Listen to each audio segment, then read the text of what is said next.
Oh, hi. Can y'all hear me now? You might be able to. I believe you can now. Howdy. Sorry. Technical difficulties, my guy. Oh, and I'm here too. Let's turn that down. Can you still hear me all right? Yeah. Excellent gamer moment. Alright, let me fire this baby back up. Okay. Here we go. Alright, I know my mic quality is, absolute garbage. It is, I don't know how the fuck you say it in Italian. Anyway.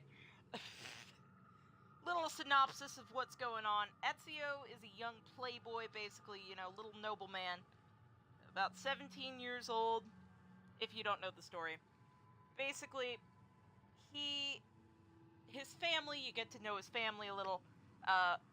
Previously, the last time I played that I didn't stream, because there was a questionable scene regarding Christina that I wasn't sure I could put on YouTube. Christina being his girlfriend, basically.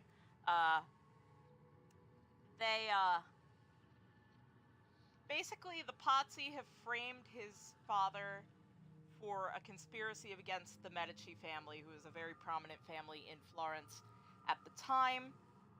You can even see Uberto and Lorenzo on screen there. Lorenzo's the guy who kind of looks like Lord Farquaad, but to call him Lord Farquaad would be a very huge insult because he's actually cool. Let's see. So yeah, he goes to clear his family's name. He delivers documents to Uberto Alberti, who is the Gonfaloniere, and basically, the judge, jury, and executioner, essentially. But Uberto is coerced by a person, not gonna spoil, and the documents were quote-unquote lost. And so Ezio's family fucking dies. His father and brothers are hanged. His mother and sister are currently at a brothel held by one of his father's associates. And now Ezio has to take on the role of assassin. Yeah. Lorenzo de' Medici was a fucking Chad. Literally. Like, he was maybe not as big a Chad as Uncle Mario, but we'll meet Uncle Mario pretty soon. Once I get through this. Hi. You don't know me. You don't know me at all. I saw nothing. Actually, you know how he walks with his entire body turned like that? I actually figured out why exactly That's a he funny does get-up. that. Not anymore. It's not a funny get-up anymore. I've fresh sheep's urine and Fresh rosemary sheep's- poultices for Aw. your bunions. I was gonna say, I've fresh leeches. I'm trying to think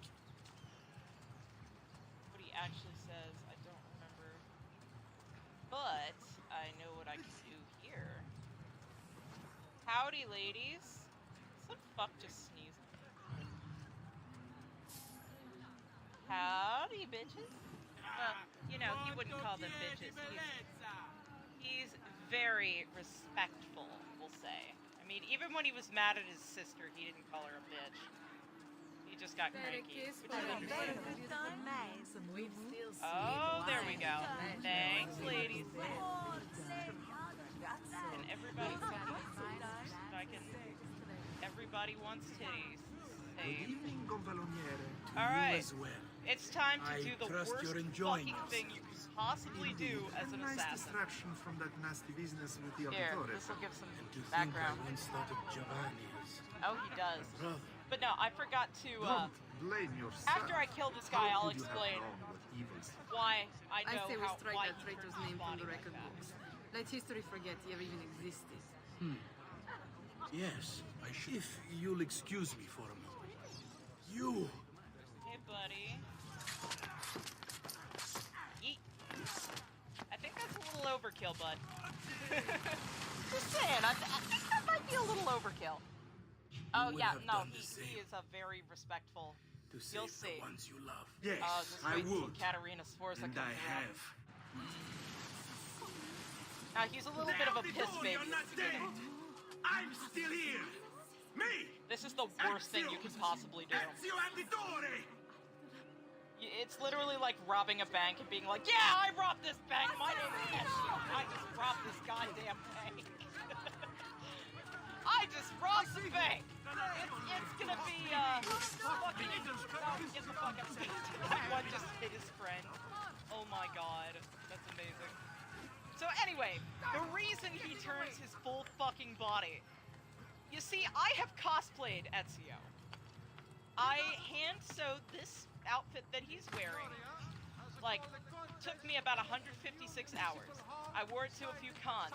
Now, it's pretty awesome because you cannot see a goddamn thing out of that hood. You have zero peripheral vision. Oh shit. Fuck. Oh, fuck, fuckity, fuckiter. Katsu, fuck. Ah! I can't do that! Ah!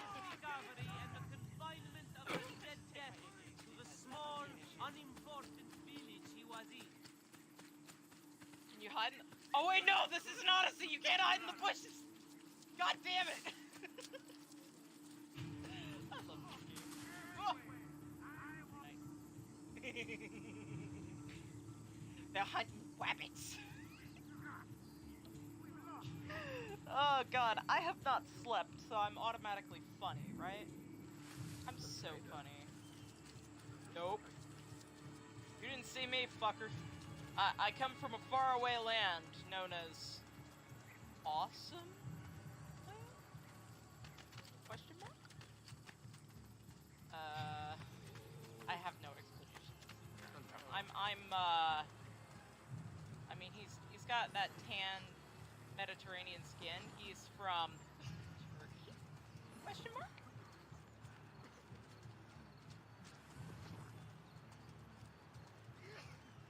Weary? Oh, I know his voice. Oh, his voice. Wait until you hear it in Brotherhood. Oh my god. It gets deep. It gets husky. It's delicious. Hey, who's that over there? No, you didn't see shit. You didn't see anything. Get out of my way. Bye! Bye, Well, aren't bitches. you a funny monkey? Bye. I am, aren't I? I'm so cool. Look at me. I can jump and I can fly and all this shit. But no, his voice will get... chef's kiss. I'd show you on Assassin's Creed Brotherhood, but currently in Brotherhood, I'm at a very questionable scene. Well, it's not questionable, but I don't think that... Did he just say... He called me a fucker. Yeah, thanks to Assassin's Creed, I know how to swear in Italian. That's about all I learned. I can say, hi, how are you? And then, like, hey, Ma. Hey, Mom, how you doing? And then, fuck you. You fucking cocksucker. I actually forget what cocksucker is. But I know stronzo means fucker. Which is fucking awesome. Oh, yeah. Oh, yeah, everybody loves... You know, Edward may be a stinky pirate, but he is ruggedly handsome. Somewhat. Hey, Paula. Oh, look at this man. I can't simp because he's 17 in this part, but he looks the same throughout the whole fucking game. Where will you go? So... My uncle Mario owns a villa near Monteriggioni. You're still a wanted man, Ezio. What would you have me do then? I've seen posters all across the district. Tearing them down will help the city forget your face. No doubt the heralds also incite the public. Bribe them, and they'll speak of other things. Oh, you gotta add Ezio Or to you your could list, hunt those who definitely. bear But false after witness this, against you. They only in traded dignity for 1478, coin. 1476, he's The got lost a would year. not want. Do Technically any of these 1477. things, and you should be free to His leave. family was literally executed on his 17th birthday. Great shit, right? Amazing. I've added a Oh, program this for is tracking easy. notoriety. This little meter will help you Oh, know do how you? far you are between notorious and incognito. Bye, bitch. Hello, fuckers. This Hi. will help you know if you should watch your actions. It'll also tell you if the notoriety level is part of Ezio's memory Now or let's not. see. None of my affair. There! There! Yeah, it is none of your fucking business. Get out. I don't know what's going Get on. the hell out. My turn. Yeet. And there we go. I'm free. Do you ever look at someone and wonder what's going on inside their head? I'm free. Maybe I should stream when I, like, don't sleep. Because then I become somewhat funny.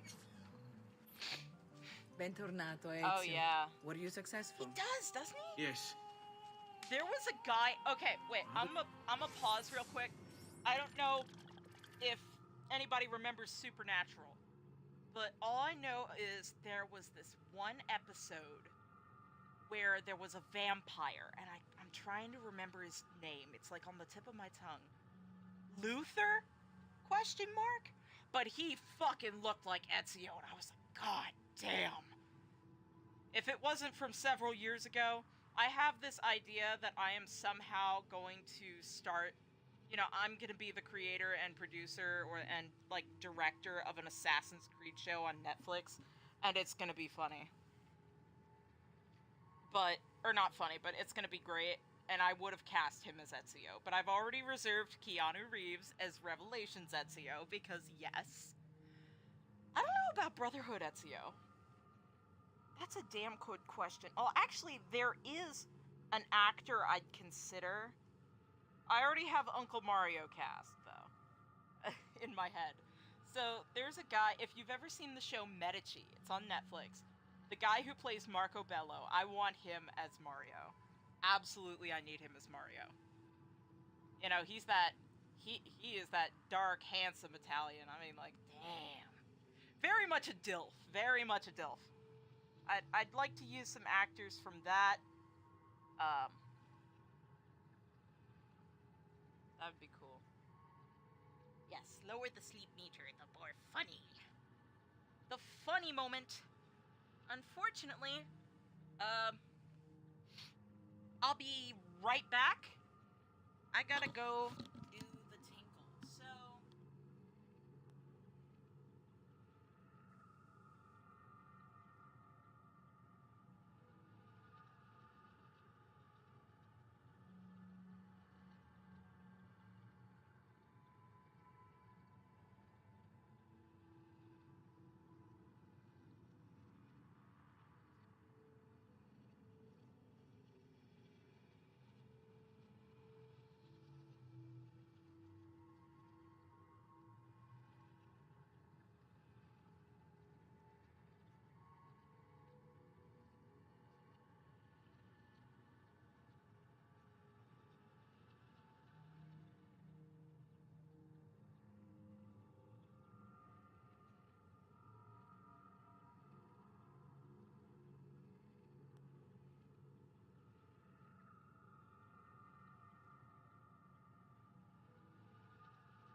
all coming together, baby. Welcome, I have returned from the Tinkletoриum. And I am ready to play some ass. Ezio, where have you been? They wouldn't let us leave. Where's And Claudia? Mother, oh, she hasn't spoken I a love single her. word since we left the house. Especially Father will need to Brotherhood. sort She's things so out. horrible. Where is Well, Father? not in Brotherhood. She And turns Federico. into a fucking badass there. Bertuccio. Something's happened. What do you mean? No, it's impossible. Claudia, No. I did everything I could, Piccina. I want a hug from him like that. Listen, right now what matters is getting us all someplace safe. Because But to honestly, do that, I every need day you to I stay cry like focused. that. Do you I'm understand? just so tired, man. Good. Will you watch I'm over Mother so for me? tired, man. But look at her. That's the one thing I can't do is regain my composure. Then we are ready. Oh, Thank you again. I for forgot everything. to mention Stay the safe, reason his Vincent. mama doesn't talk is Stay because vigilant. she I was suspect the road traumatized. ahead is yet long. It's almost like it's gonna take up his entire life. Follow my lead. All I see when I see that, I just think of oh, what's his name? Bruno Bucciarati just going Arrivederci. Always entertaining. Yeah, I just got, you know, God. I will accept a hug from him. I will accept a hug from Kaiden, who's my Skyrim husband.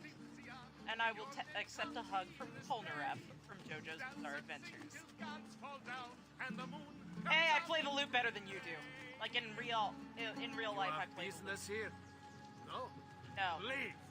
Eat shit. Fall off your horse. Eat shit! Tell him to eat shit, Claudia! Eat shit! Fall off your horse! I don't know what that sounded. That sounded like a really racist Asian accent. Apparently I'm not good at Italian. I may have Italian relatives, but my specialty is a Norse accent for Piotra, so I'm afraid I gotta be careful there. Come on, girls. Come on, let's go. Now I kind of want to like tune up my lute, and every time a bard plays at me, I'll sing like, I don't know, a song. Let's go. I love playing the lute. Come on, girls. Wait, what? Now it's sending us in the opposite fucking direction. But no.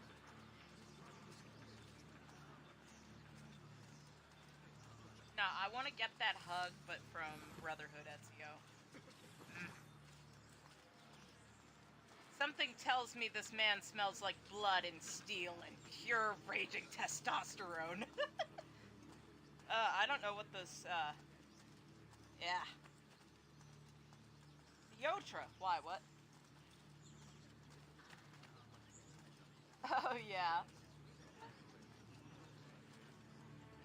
Oh, yeah, you're totally cool to do that. I've had people sending me fan art lately, and it's like, oh my god, I love you!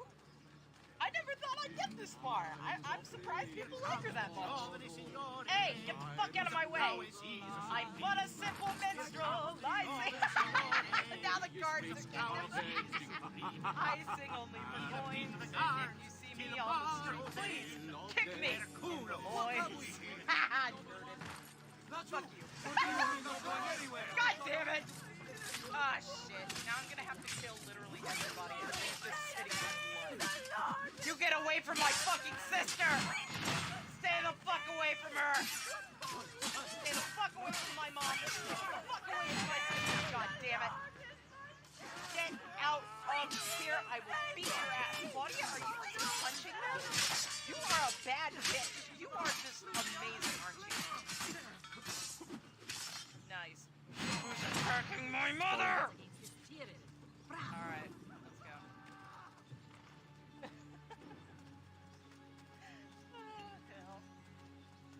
Mom, look away. I gotta hire some friends.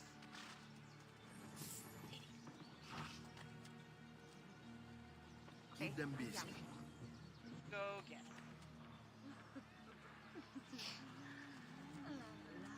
Look at that. 4 girls versus... Oh, that's gonna be a train. Oh, that's Let's fucked. do I it. shouldn't say that. Shit. Alright, let's get the fuck out of here. Oh, don't you love that when you go, like, you're just walking, they run, then they run, How could this have then happened they to run. us? I don't know. I'm funny. I am the funny moment. I am the left brain. I am a raging beast. I like Oreos and puss. What's wrong with me? Will we ever be back? You're watching a don't slow know. descent into madness. And it could be that it's just a defense mechanism, because if I play Assassin's Creed for too long, I firmly believe that the bleeding effect is real. Basically, if you spend too much time in the Animus, you start to, like, you start seeing shit, you start to think you're in a different reality. And I can tell you, I feel like that sometimes after playing Assassin's Creed. Like, I will literally go outside, look at a building, and be like, oh, I see the route up there. I should climb that. Wait! I don't have the strength. Segue. What will happen to our house? I don't know. Were they Jeez, buddy. Calm were down. they given a proper burial? Yes, they were. Good. What? Fuck. Hold on.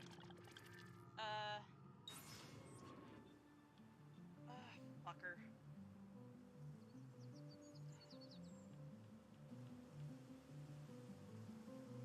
Why? There should be... Hold up.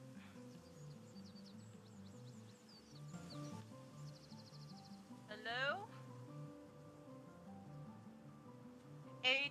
Oh, well, I see what I did. I accidentally muted my laptop. Somehow my laptop got fucking muted, and I don't understand how.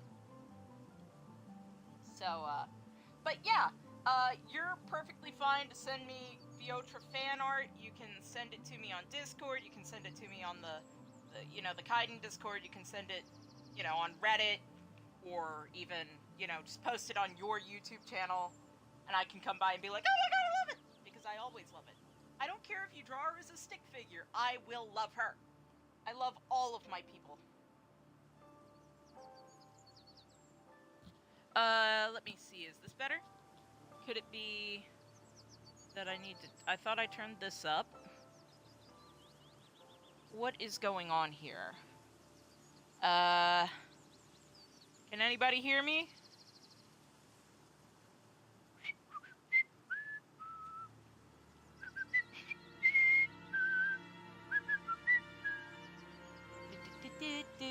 Copyright infringement. Hawaii 5-0 something or other. Ba ba boo booey. Ba ba ba boo. Give me a hot minute here. Let me check this. It says I'm broadcasting audio. It may be a skill issue? No. I'm kidding, that's mean. Sorry guys, if you can't hear me, it's a skill issue. Sounds like a skill issue, my guy. No, I'm going back to Florence. Bye, guys. Bye, Mom. Abandoned. Look at that graceful jump. I was about to say sexy, but in this sequence, he is 17. He literally looks the same throughout the entire fucking game. But, no, you're fine. I want to make sure that my viewers have a good experience. So, yep, see, it's 1476. You can't simp yet. He's only 17. And back then, you'd be married at, like, for example, Katarina Sforza. 10. Married to a 26-year-old. That was normal back then. But, you know, usually it should was be a young close. woman Grazie married mille. to an older man. Because, you know, it was seen as a woman could be taken care of by a man. I'm a fucking history nerd, could you tell? Could you tell that the Italian Renaissance is my special interest? Follow my lead. Nah, I didn't think so. Why is there a sudden gust of cold here? I don't like that.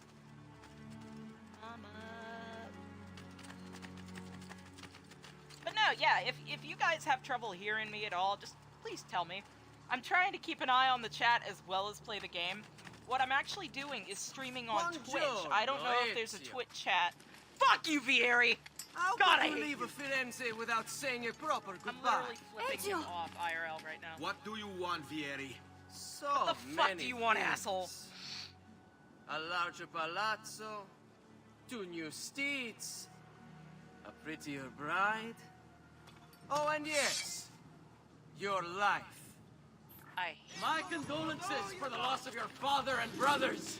Ah! What will happen now that there's no one left to help you? I have such wonderful things in store for your mother and sister. Did you just... I'm gonna kill you, dude. I'm gonna shove a hot poker I up your grow butthole. tired of this game. And I go tired Finish of him, your smarmy and do not attitude, spare the fuck women. ass. Yeah, it would probably be better What to not sorcery spare is them. this? Not sorcery, boy. Skill. Show Enter the yourself. Chad. As you wish. Chad. Here, use this. Fury, them! no, okay, yeah, Kill them all! Fury does look like Lord Farquaad, more than, like, Lorenzo de Medici. Lorenzo kind of has that Farquaad thing, but Fury's got the Farquaad. He has severe Farquaad syndrome. But the chaddest Chad of Chad has entered the chat, and he is amazing. You'll see. The way he, enters. If you have not played this game,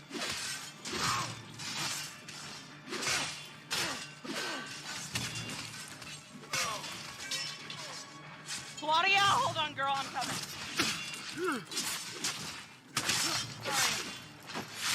Sorry, person whose name I won't spoil yet. I do like how his sword fighting style does change throughout the game. A little bit. Okay, that was badass. I won't say it was hot because he's 17. So he literally looks like a... He's got what I call the Jotaro Kujo syndrome, where he looks like an adult. You have my He's thanks. frat boy Keep the sword, Farquaad! Ezio. I just saw Do that. I know you from I thought you somewhere? said he looked like Lord Don't you Farquaad. recognize What me? I didn't see was frat It's boy. a me, Mario. Uncle Mario. It's been too long, Nipote. Far too long. But he's got that Jotaro Kujo I syndrome, where he heard looks what like a happened full-grown in man at Firenze. 17. Terrible. Come, No. let's get you all away from here. He's just like, yeah, it was pretty bad. I'm trying to stay strong. Pretty town. I always, like, upgrade the town, like, first thing, and it always looks really good. Hey.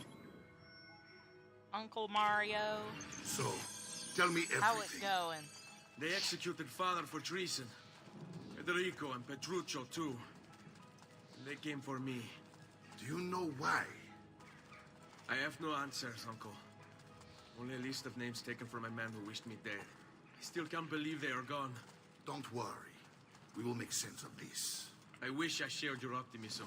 Come on, keep pace. We're almost there. I think you will Honestly, find I'd much look to like like I'd in pay a Monterey mortgage too. I already But look like Monterey I'd pay a Johnny was an mortgage, enemy damn of it. Firenze. I have so many For now, like stresses next in year my will life. be I its look friend, like a year 30-year-old after its woman. enemy again, and on and on. I look like cannot I keep may have track, already had so like I've a stopped kid. trying. These are I look like a honest, millennial. hardworking people. I Our am shops may only 21 carry years old, simple but I look goods, like a millennial. But they're well made Sad. and dependable. There is a chapel here too. De Prete seems a nice enough fellow, but I've never been much of a believer. Did Watch you that know talk, the Villa Uncle. You're Auditore gonna get is in almost trouble. 200 years old? It was built by my great-grandfather, a strange man who carried all kinds of secrets. Keep your eyes open, and you might discover a few of them yourself. With all the fighting that's been going on, this place has started to get a bit rough around the edges. I wish I could do something about it, but I just don't have the time or money to fix things up. Guess that's life, huh? Here we are. Casa Dolce Casa.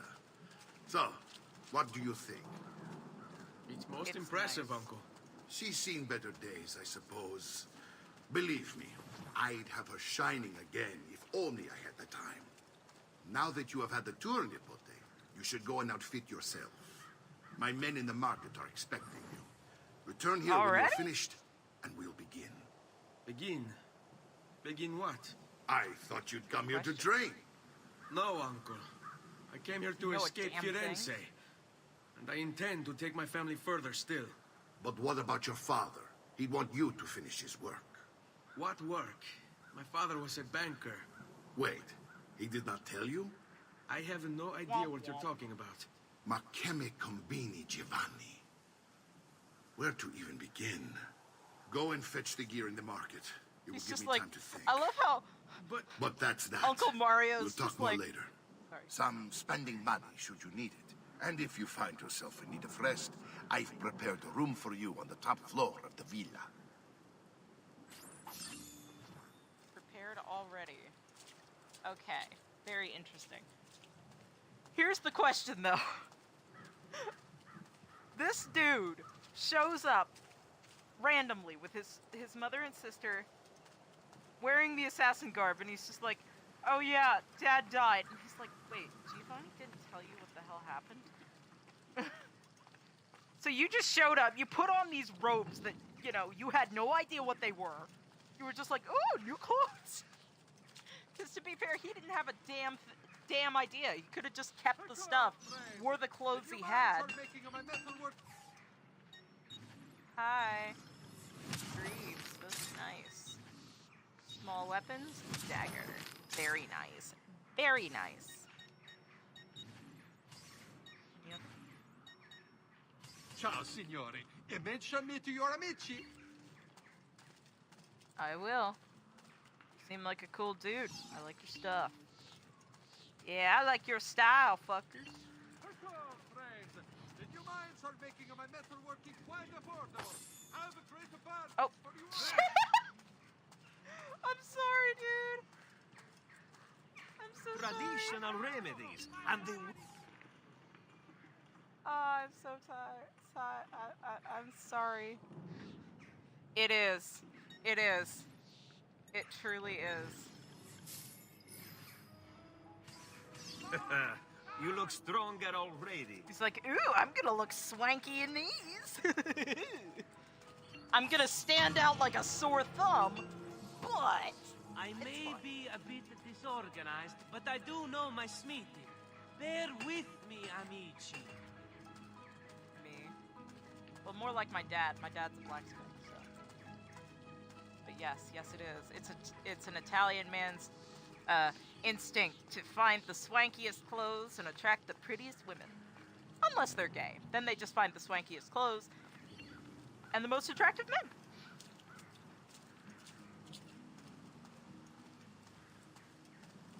Everybody says the Italians are like really straight. No. No. It's not the case. I saw so many gay guys in Rome. I went there in like 2013. I didn't understand really what gay was at like 11, but you know, because nobody ever told me. So, but I saw all these dudes holding hands. I'm like, oh, they must be really Don't good worry. friends. We're only staying Good here for for a little them. while. I don't like it here. I want to go home. I know. They did Claudia so dirty in the updated graphics. Like, they did her so dirty. She looks like she pays a mortgage, too. They made her... She looks younger in Brotherhood than she does in this. In 2. And I kind of want to play Brotherhood now. But I'd have to skip the scene. Salute, Uncle. Sucks. I did as you asked. And quickly, too. Yeah. Ben fatto. Now, let's teach you how to fight. No. I can fight. As I said, we are leaving. Ezio, you barely held your own against Vieri. You won't survive a week on the road. If you want to leave, so be it. One of But my at least do favorite so armed comedians with the skills and knowledge is necessary a guy to named defend yourself. Matteo Lane. He is a very If not for gay me, Chicago Italian. for your He mother is and so sister. funny. Fine. Oh, his Up to advice special is just so good. I think my favorite bit about him is you know, oh, I'm trying. Yeah. Okay, is about Ghost Adventures. He's like, so what happens is you go the whole show. Basically, it's a bunch of guys that go in to an abandoned building, and they go, "What was that?" And that's the show. Can you imagine? You know, Zach Bagans. He comes out and he's like, "Yeah, I'm Zach Bagans, and I'm a demonologist." And he's like, "I'd rather come out to my conservative Italian parents as gay than tell them I'm a demonologist. Like, where's your dignity?" I fucking love that dude so much. I love that bit. I mean, I probably got it wrong, but it's so funny. I You love can swing a Mateo. sword, to be sure, but offense alone will not carry a battle. Oh, he's funny You as must hell. survive long enough to strike. I will teach you how to dodge. You said my father was more than just a banker. Here, I'm just gonna No wait. use dancing around it, I suppose. Yeah, Your hit me. father was an assassin. I told you before. My father was a paper pusher. Was he now? He was born and bred to kill. How was that? Benny, I've taught you how to avoid your enemy's attacks. Now you'll learn how to I didn't turn even. them I to dodged your it once! You All fuck. this talk of assassins and Templars, it reeks of fantasy. like something from an old parchment covered in arcane writing, perhaps? How did you know? You have your father's blade. I figured you have the codex page he was holding as well. Codex. See, a guide to the inner workings of the Order, its origin, purpose, and techniques. Our creed, if you will. Your father believed the Codex contained a powerful secret. Something that would change the world. Perhaps it's why they came for him. Assassins, Templars, These headphones Codex are too pages. good. I think somebody's This is yelling a lot for to take me in. outside, You and need then I have open to your like take mind, my Ezio. headphones off. Are you talking? Always remember, nothing is What's true, happening? everything is permitted. Everything is permitted. One of my, I'm planning to get a tattoo with the Assassin's logo, and underneath it, it's gonna have like a scroll that says "Nothing is true, everything is permitted."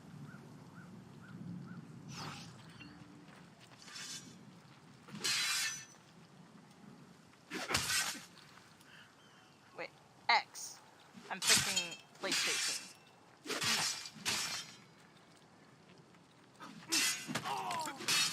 Yeah. Fuck on.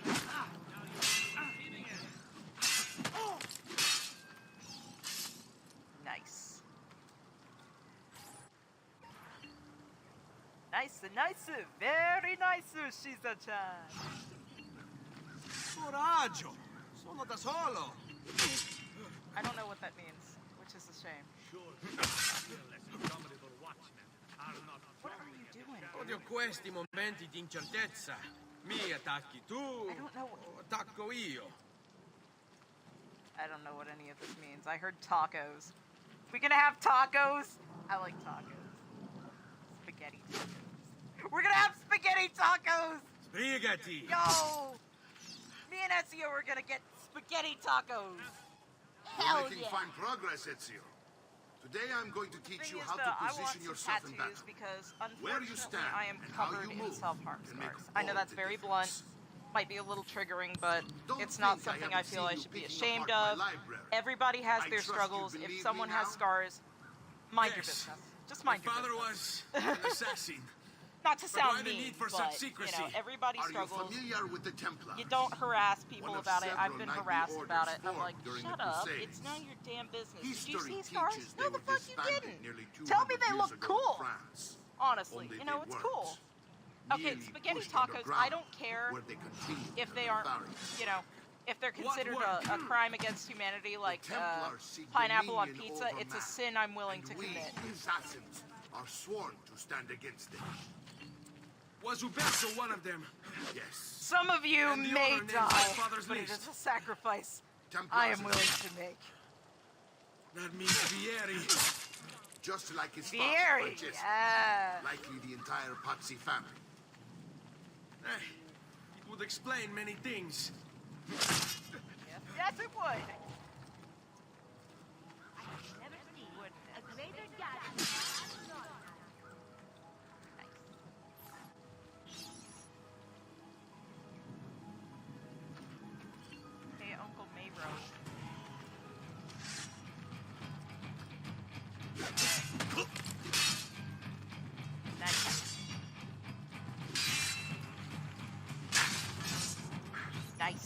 Well done, Nipote. You've really come into your own. Thank you, Uncle, for all you have given me. Your family. Such is my duty and my desire. I'm glad you had me stay. Good. You've reconsidered leaving. We sail for Spain in 3 days. But Nipote, I have given you these Buddy, you're skills gonna that have you to might learn be better Spanish. prepared to strike against our enemies. And if they find me, I will. You want to leave Ezio?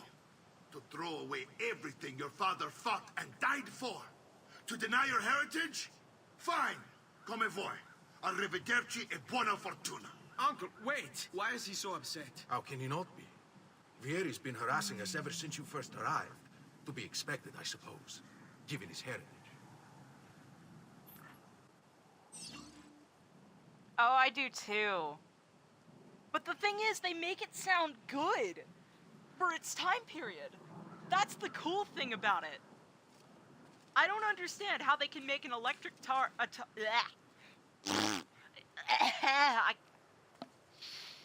I'm hearing two different languages at once, and now I'm thinking about the fact that he speaks French as well in the second game. Because, you know, his excuse? There were some French girls in Firenze. Buddy.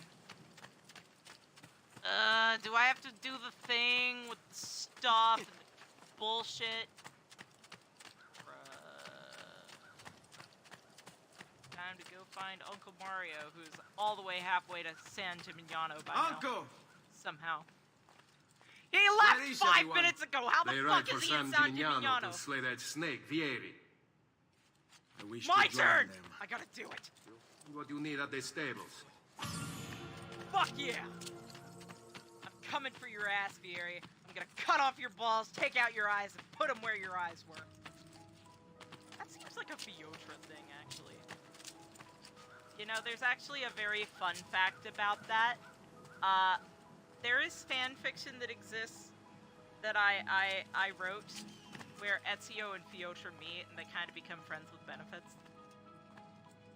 But, basically, she comes around after 1478, so he's on his way to kill Francesco when she shows up. So, basically what happened is she became a mercenary after the death of Idrun because she wanted to get the hell away. Basically, she's a Viking in real life. She's from Iceland, and her village was one of the last villages to still worship pagans, because by this time, Iceland was very Christian at this point. They were a very isolated village, and her brother ended up betraying them, selling them out, because he ended up believing in God. You know, one God. He got, you know, they found a Bible in his room, like a beautiful illuminated manuscript, and she's like, what the fuck is this? You have a lot of explaining to do, Bjorn. And, you know, he's like, well, fuck you. And if you don't believe in God, then you may as well worship no God at all. And she's like, well, fine. I don't fucking like you. I don't fucking like Christians. You're the reason my girlfriend killed herself. Fuck you. And of course she kills him. And then, you know, she feels she's got nothing left in Iceland for a while. So she's like, Dad, she goes to her father, and she's like, Dad, I want to get the hell out of here. So he's like, alright, well, I know some people, because their dad's, like, really well connected. And he says, well, I know this Italian merchant that I met when I was in Turkey. I know where he lives, and assuming he's home, I'll send a letter, somehow. And, you know, we'll just assume they had a good mail system back then. Like, send a courier and hope the courier doesn't fucking die. But, you know, so he sends her off. She's traveled already. She's been to Turkey. She's been to Constantinople. She's been, you know, all over the place. Baghdad. A lot of the time she had to disguise herself with, like, armor, so it didn't look like she was a woman, because, you know, she's tall as fuck. So she stands out like a sore thumb. She mostly disguises herself as a dude.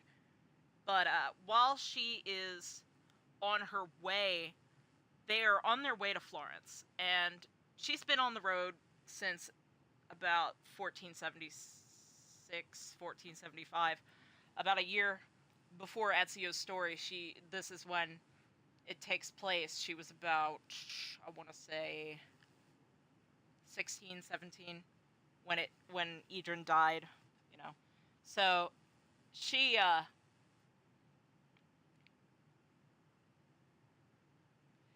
I love this. You know, it's so fun to put them in new scenarios. And I know I'm taking forever to explain this, but there is lore. I have to give you the Fiotra lore, the real life based Fiotra lore. So you know, she learns a lot on this merchant ship.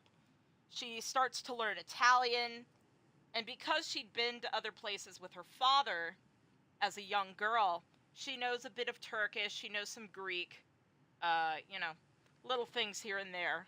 Maybe even a hint of Old English or German. She's met the Celts, or, well, not the Celts, no.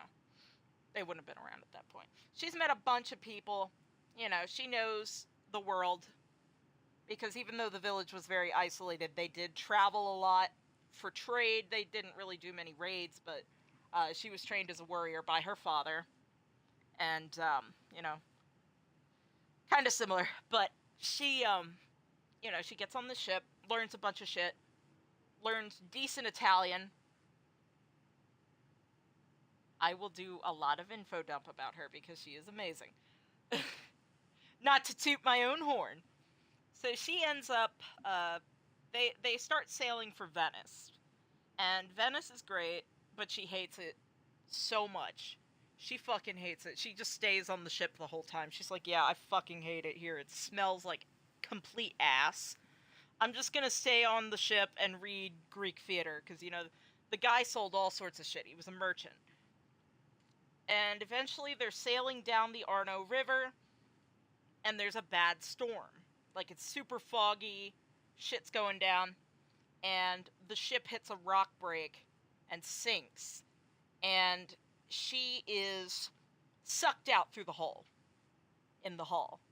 And she gets carried in the rapids, and, you know, hits her back on a rock, and she has a lot of trouble getting back together.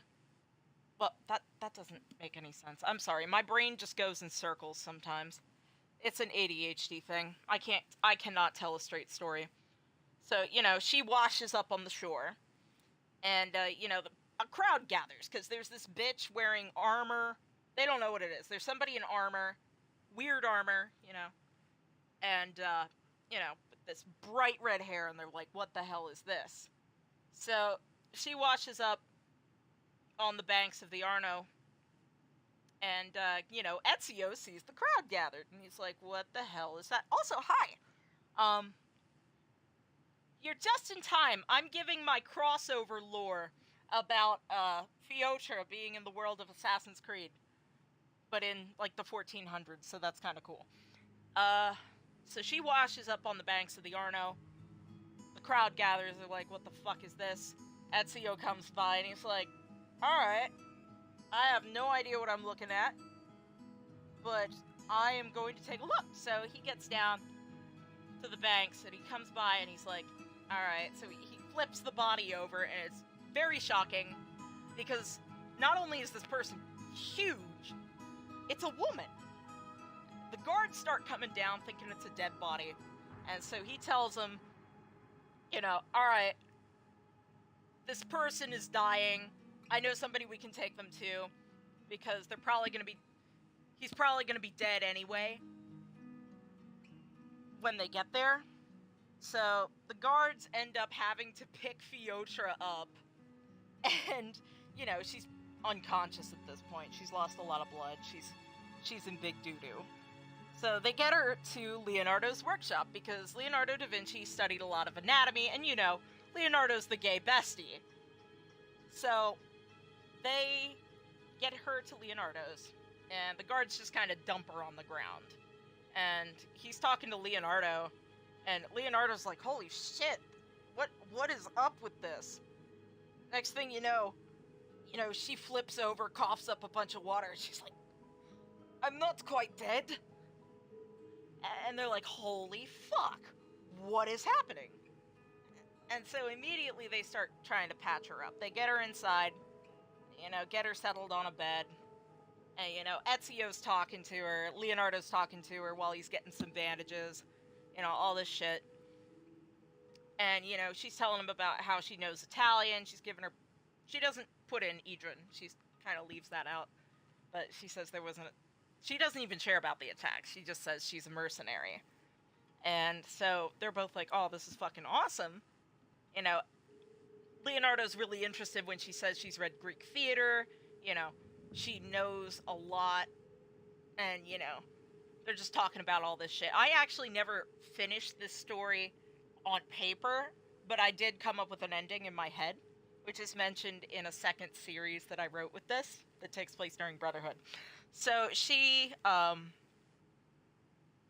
talking, and all of a sudden she gets all woozy, and Ezio hears something dripping on the ground. He looks, huge puddle of blood. They flip her over when she passes out. Huge gash on her back. Like, you can see the muscle, and he's like, because they have to pull her shirt off. And, of course, Ezio's like, holy fuck, she's ripped. In his head. And so they patch her up. Eventually, she recovers. And so Ezio says, all right, do you want to, come stay at my uncle's villa? I'm sure there's room. The place is huge. And she's like, all right, why the fuck not? And so she gets there. Of course, Uncle Mario fucking loves this woman. He's like, holy hell, you're like the daughter I never had, basically. She becomes like a daughter to him, basically. But, Claudia thinks she's just the bee's knees. As she gets to know Ezio's mother, she knows that his mother doesn't talk, but what she would do is she'd bring her food and water and all of that just to, keep her there.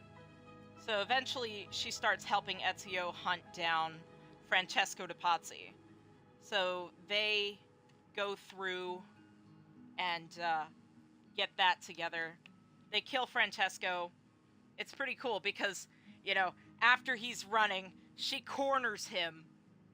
And she's like, would you like to do the honors, Ezio? And just lets Ezio, go ham. He doesn't exactly want to smash because, she's hurt.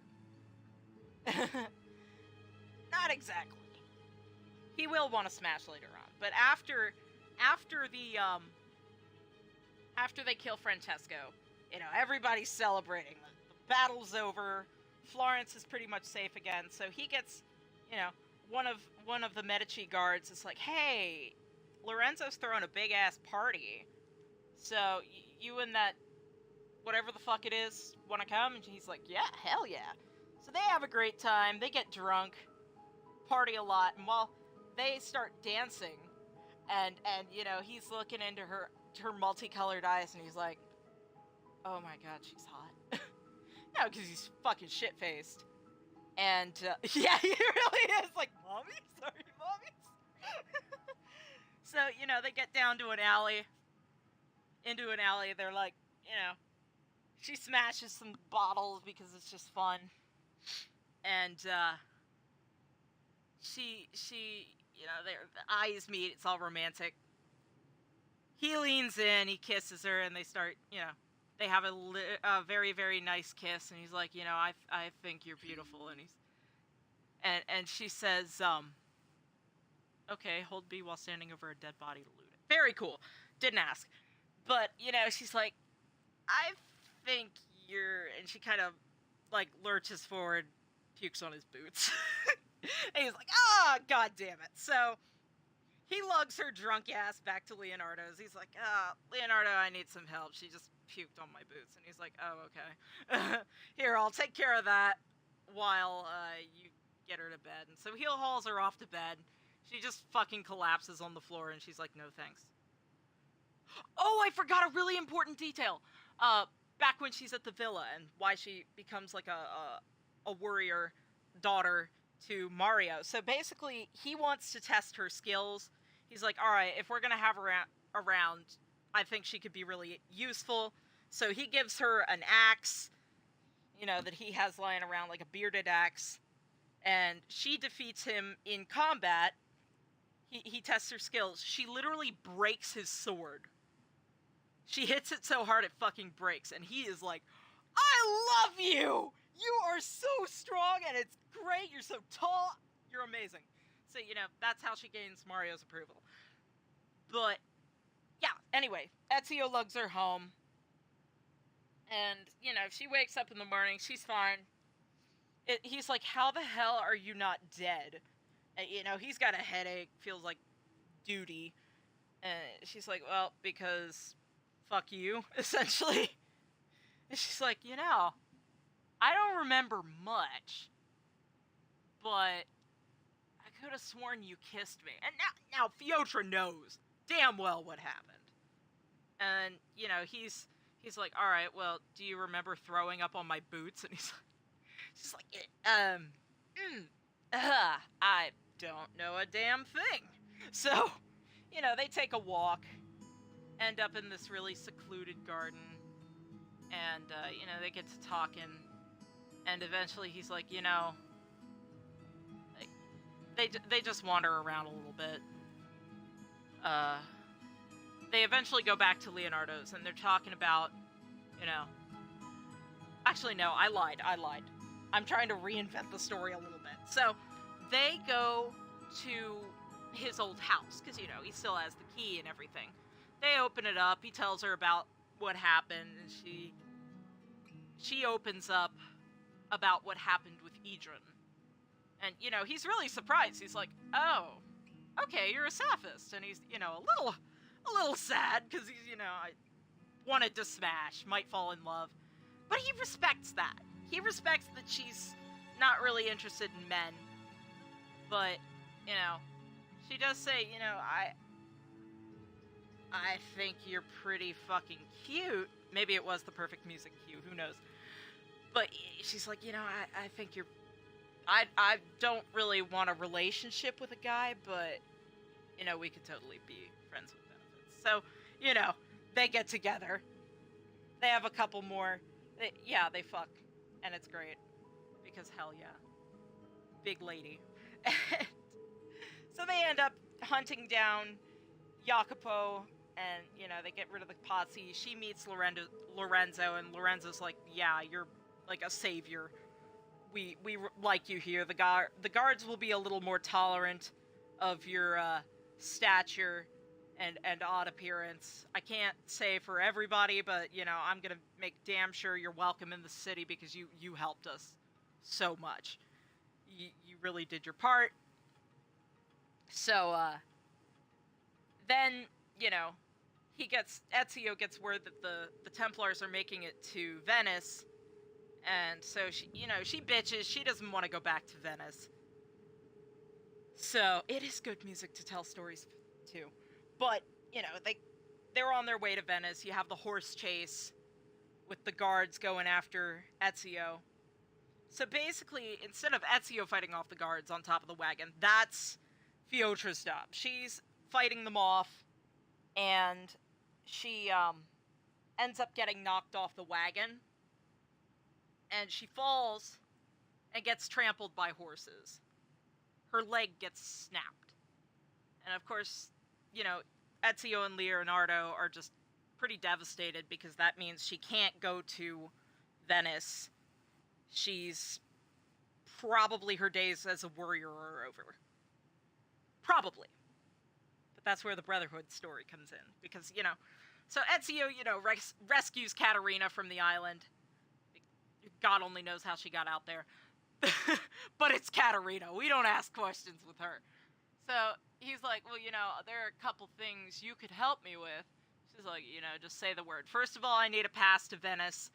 And I need to arrange passage for my friend to get home. So, you know, he says goodbye to Fiotra. You know, they have a kiss. And, you know, he's pretty sad when he gets to Venice. Of course, that's all forgotten when he meets Rosa. But not really. Not really. But, you know, with Rosa, he might have an actual chance. But that's going to be a very interesting thing in Brotherhood, because if you don't know, the reason Rosa was not in Brotherhood is because her voice actress died. So that's why she's not there. They had to replace her missions with the Christina missions. So, you know, he sends Feotra off, and he's kind of sad because, you know, she's gone. She gets to Britain, and, you know, I'll get to this in the next part. So, you know, she gets to Britain, all that, then she's gonna sail home. So that's basically where her story ends with him, for the moment. Then, during the events of Brotherhood, Ezio's in Rome after he's rescued Caterina Sforza from the Sant'Angelo, and she's ridden back to Forli. So basically, he's left in charge of the assassins, building up the Brotherhood, and he's like, what the fuck? So at one point, you know, because he's had issues with flashbacks about Christina. You know, he's walking through the Antico district in Rome, and, you know, he meets this woman who looks a lot like Christina, and she's, you know, he gets a little, you know, overwhelmed, so he goes off into a ruin, and then he makes the dumb decision to lie down, you know, just on a stone, kind of dozes off, and next thing you know, he's tackled off the stone by one of the followers of Romulus, the guys that, you know, look like, they dress like wolves. So he gets up, you know, kills the guy, obviously, and suddenly he's surrounded by these dudes. And he's like, what the actual fuck is going on here?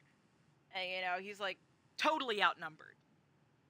Next thing you know, a grate in the floor pops open, and a bunch of people wearing the pelts of bears come out.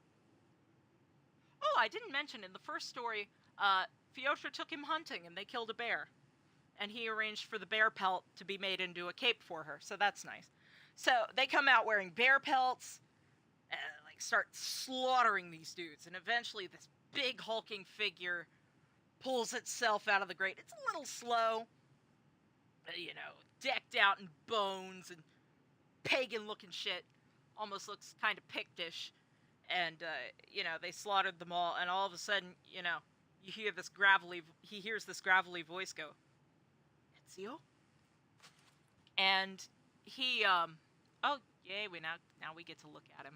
Nice. So he's like, who the fuck are you? And the voice was familiar. He's like, who are you? And the person takes the helmet off, and you see about 40-year-old Feotra. And she's like, it's only been 15 years. Don't you recognize me? And he's like, oh my god, it's you. You're alive. No fucking way. And he starts to notice that the women, well, yeah, the warriors that she's got are women. So, you know, they start changing right there into their civilian clothes. They have knapsacks with them. And, you know, he's like, how the fuck are you here?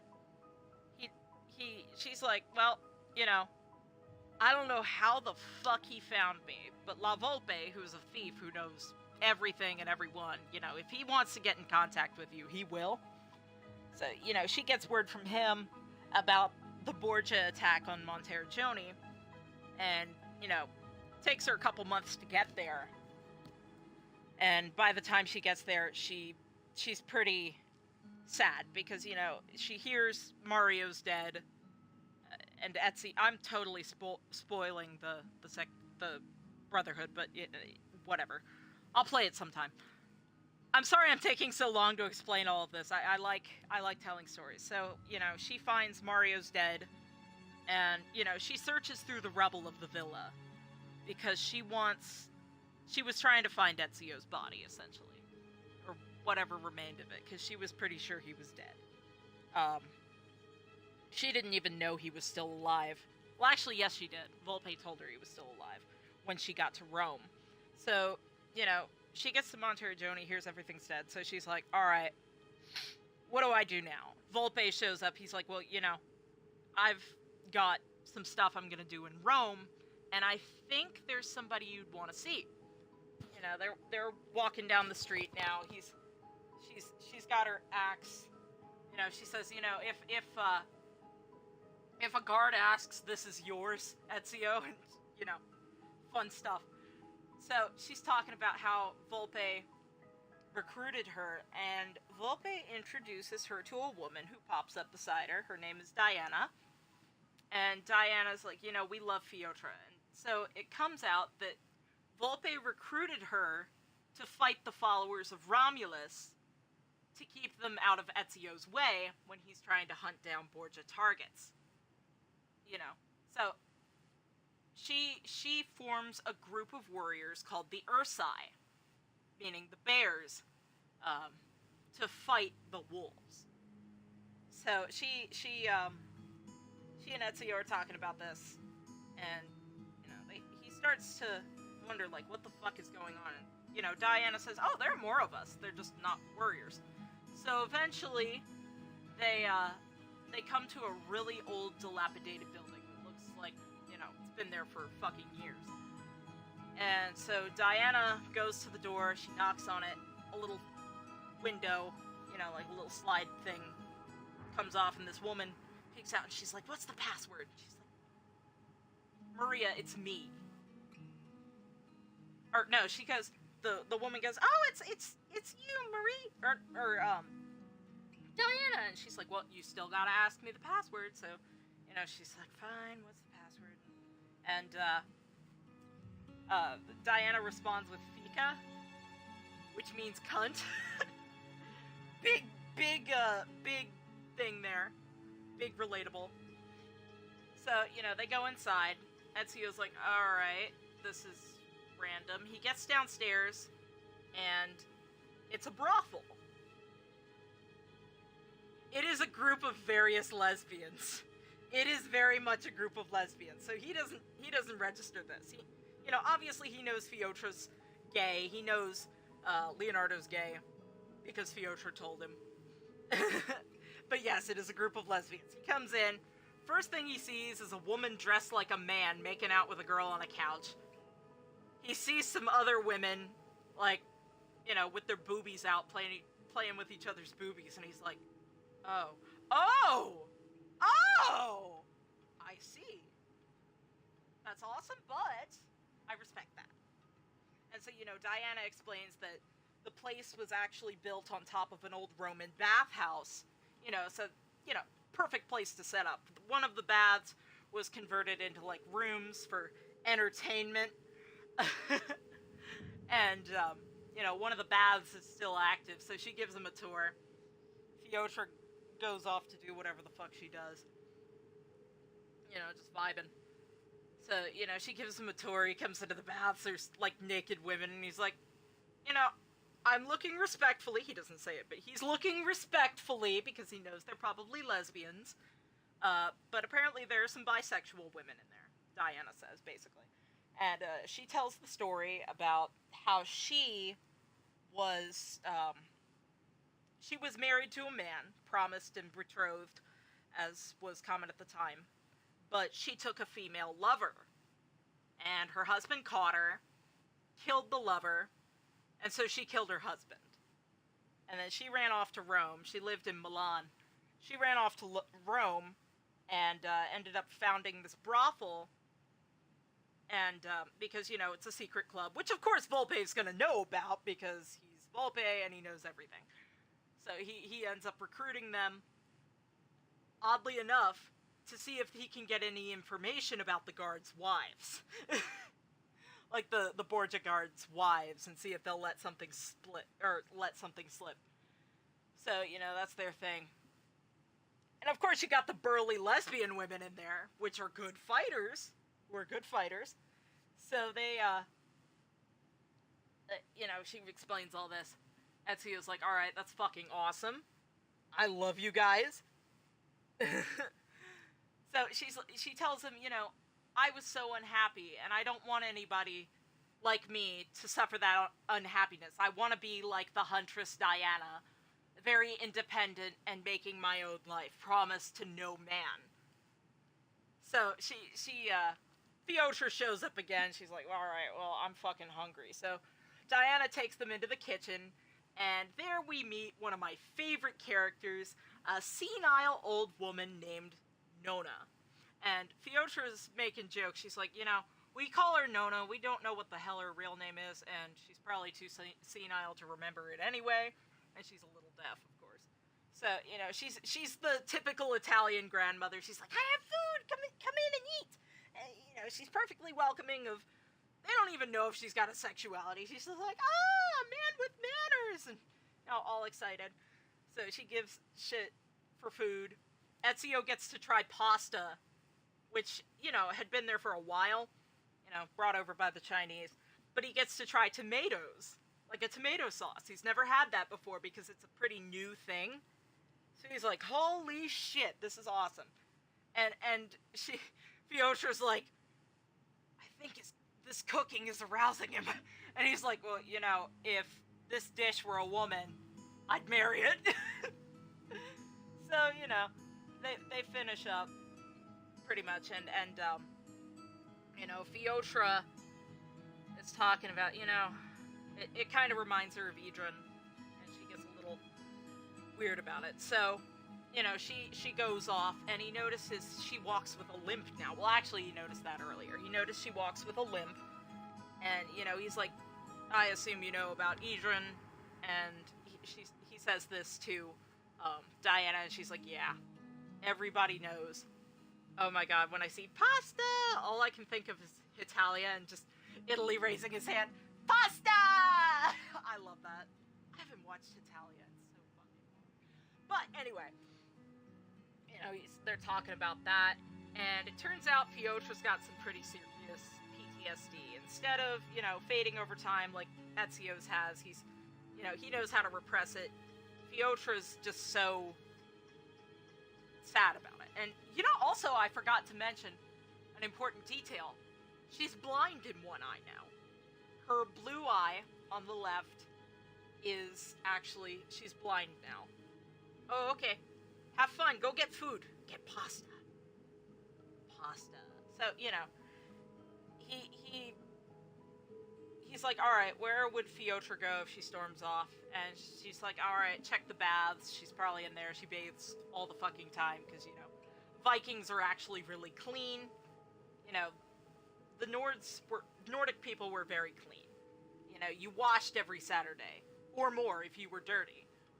So, you know, he goes in. She's there alone. And, you know, she's naked. And it kind of breaks his heart. Because he sees she is, you know, her one leg is bowed weird because it didn't heal correctly. And so she tells him about being on the ship. She's miserable, running a fever. There's maggots on the leg.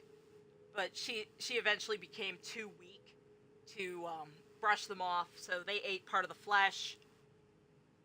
And, you know, she finally gets home. She gets to Britain. They set the leg. And then she finally sails home. And, you know, while she's there, she sees her father and her leftover brother, Torvald. And, you know, she's so excited to see them. Then, when her leg wasn't quite healed, there was a bandit attack. So she's there, and she fights off the bandits with her father and brother. And because she couldn't move quite well enough, she caught a sword blade across the eye, which wasn't so good. So that's why she's blind in one eye. And, you know, he's like, man, I'm so sorry. And so he ends up joining her in the bath. You know, he's fucking filthy. He's got blood all over everything. And so he takes off his stuff. He leaves on his pants because he doesn't want, you know, because he knows there's lesbians. They might not want to see what, quote, God gave men. So, you know, he's respectful, being a woman respecter 5,000. So, you know, I say, you know. So this pretty Greek woman that they employ, the washwoman and little housekeeper, basically, she comes in, she gets his clothes, and he's like, you know, he looks up and there's this woman, and he's like, all right, where are my clothes? And she's like, I take them to wash. And so, you know, she takes those, and he's like, all right, shit, well, I'm wearing wet pants. I got nothing better to do. So he goes upstairs to Fiotra's room. Her room is on the main floor, not down where the baths are. So, you know, they go in, and she's like, alright, I'll find you a pair of pants. I'm going so in detail with this, it's ridiculous. You know, she pulls a pair of pants out of her dresser. You could fit a whole other, basically another half of a person in them, and he's like, alright, what the fuck now? And she's like, I mean, I have a belt, so he puts the belt on, looks fucking ridiculous with the pants, and you know, they sit down on the bed, and they're just in silence. And Fiotra's still naked. She literally walked through the fucking brothel just totally naked, because she does not give a flying fuck. She's like, alright, I got a body. I don't care who the fuck looks. It doesn't matter. You know, they're talking, and they get to talking about, you know, what they were in the past, and she's like, you know, you're kind of more attractive than ever. Because, you know, he's got the beard, and he's like, is it the beard? And she's like, I think it's the beard. So, you know, he starts sliding his hand up her leg, and, you know, of course he asks consent, because consent is sexy. And she's like, you know, let's see if you still have your talents. You know, and then it kind of, quote, fade, it doesn't obviously say that, but, you know, fade to black, you know, the drill. So he, you know, he wakes up the next morning, gives her a big hug, and, you know, he rolls over, and she's, like, on the bed, so he throws his arm around her, and he's like, you know, you want to go again? And she's like, alright. And then she gets up, and she's like, well, but I need to piss first. So, his clothes are all laid out. He finds his regular clothes are laid out, the Talia washed. And, you know, all of a sudden, Fiotra storms in, and she's like, get your shit. Get your shit together, we got a problem. And, you know, she's fumbling around for her axe. He comes out, there's blood all the way down the stairs, and the door girl, Maria, is fucking sobbing. So what happened is the girls went out into the market, some of the girls. And apparently the followers of Romulus caught them. And they dragged one of the girls off. One of them was able to escape. The girl's name was Carla. And Fiotra is, you know, pulling on her armor, swearing like a motherfucker. And he's like, what the hell happened? And, you know, they tell him, and Fiotra's like, alright, we gotta fucking find him. And, you know, they're on their way. And she lets something slip. And she says, you know, I wish I could find Rosa. And he's like, Rosa? And she's like, I think you know her. I think she mentioned you, because basically what happened is Rosa had to leave Venice. Just pansexual Aphrodite. I love that. But, you know, she's like, I think you know Rosa. Basically, Rosa's bisexual. She got caught with a woman. The woman's husband decided not to testify because, you know, he didn't want people to know he was going around a brothel because he was pretty affluent. And, so it could have been a big scandal because it was pretty low class. That's where, Rosa had ended up working. Volpe put her there because she came to Florence. She was like, I need help. I've heard you're a really good dude with the Thieves Guild. Antonio recommended you to me, and I need some help. So he brings her to Rome, gets her situated with Diana and all that. And it turns out Rosa was kidnapped by the followers, and Fiotra looked everywhere but could not find her.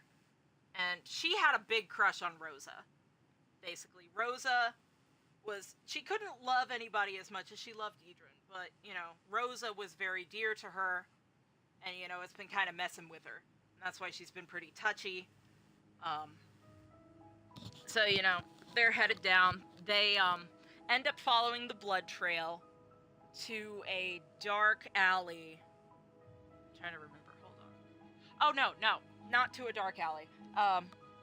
They lead to a sewer grate, and of course, it smells like absolute shit, because it's, you know, an old Roman sewer, and, you know, he's like, fuck, we gotta go down there, don't we?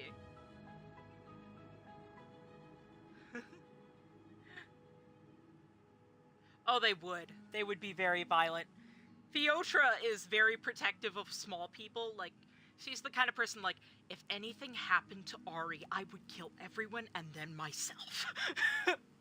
So, she's very protective. She would protect Aphrodite with her life. But, you know, they get down there, she's like, alright, we gotta go down among the shit and the spiders. They get down there, it's fucking nasty. And, really gross. You know, there's rats. She ends up squishing a couple under her boot. And eventually, the lights above, the light is, you know, sewer grates, sunshine coming in. Eventually, there's no more grates. So they're wandering through these dark tunnels. She has a torch with her, so she's able to use a bit of flint against a bracket on the wall to light it.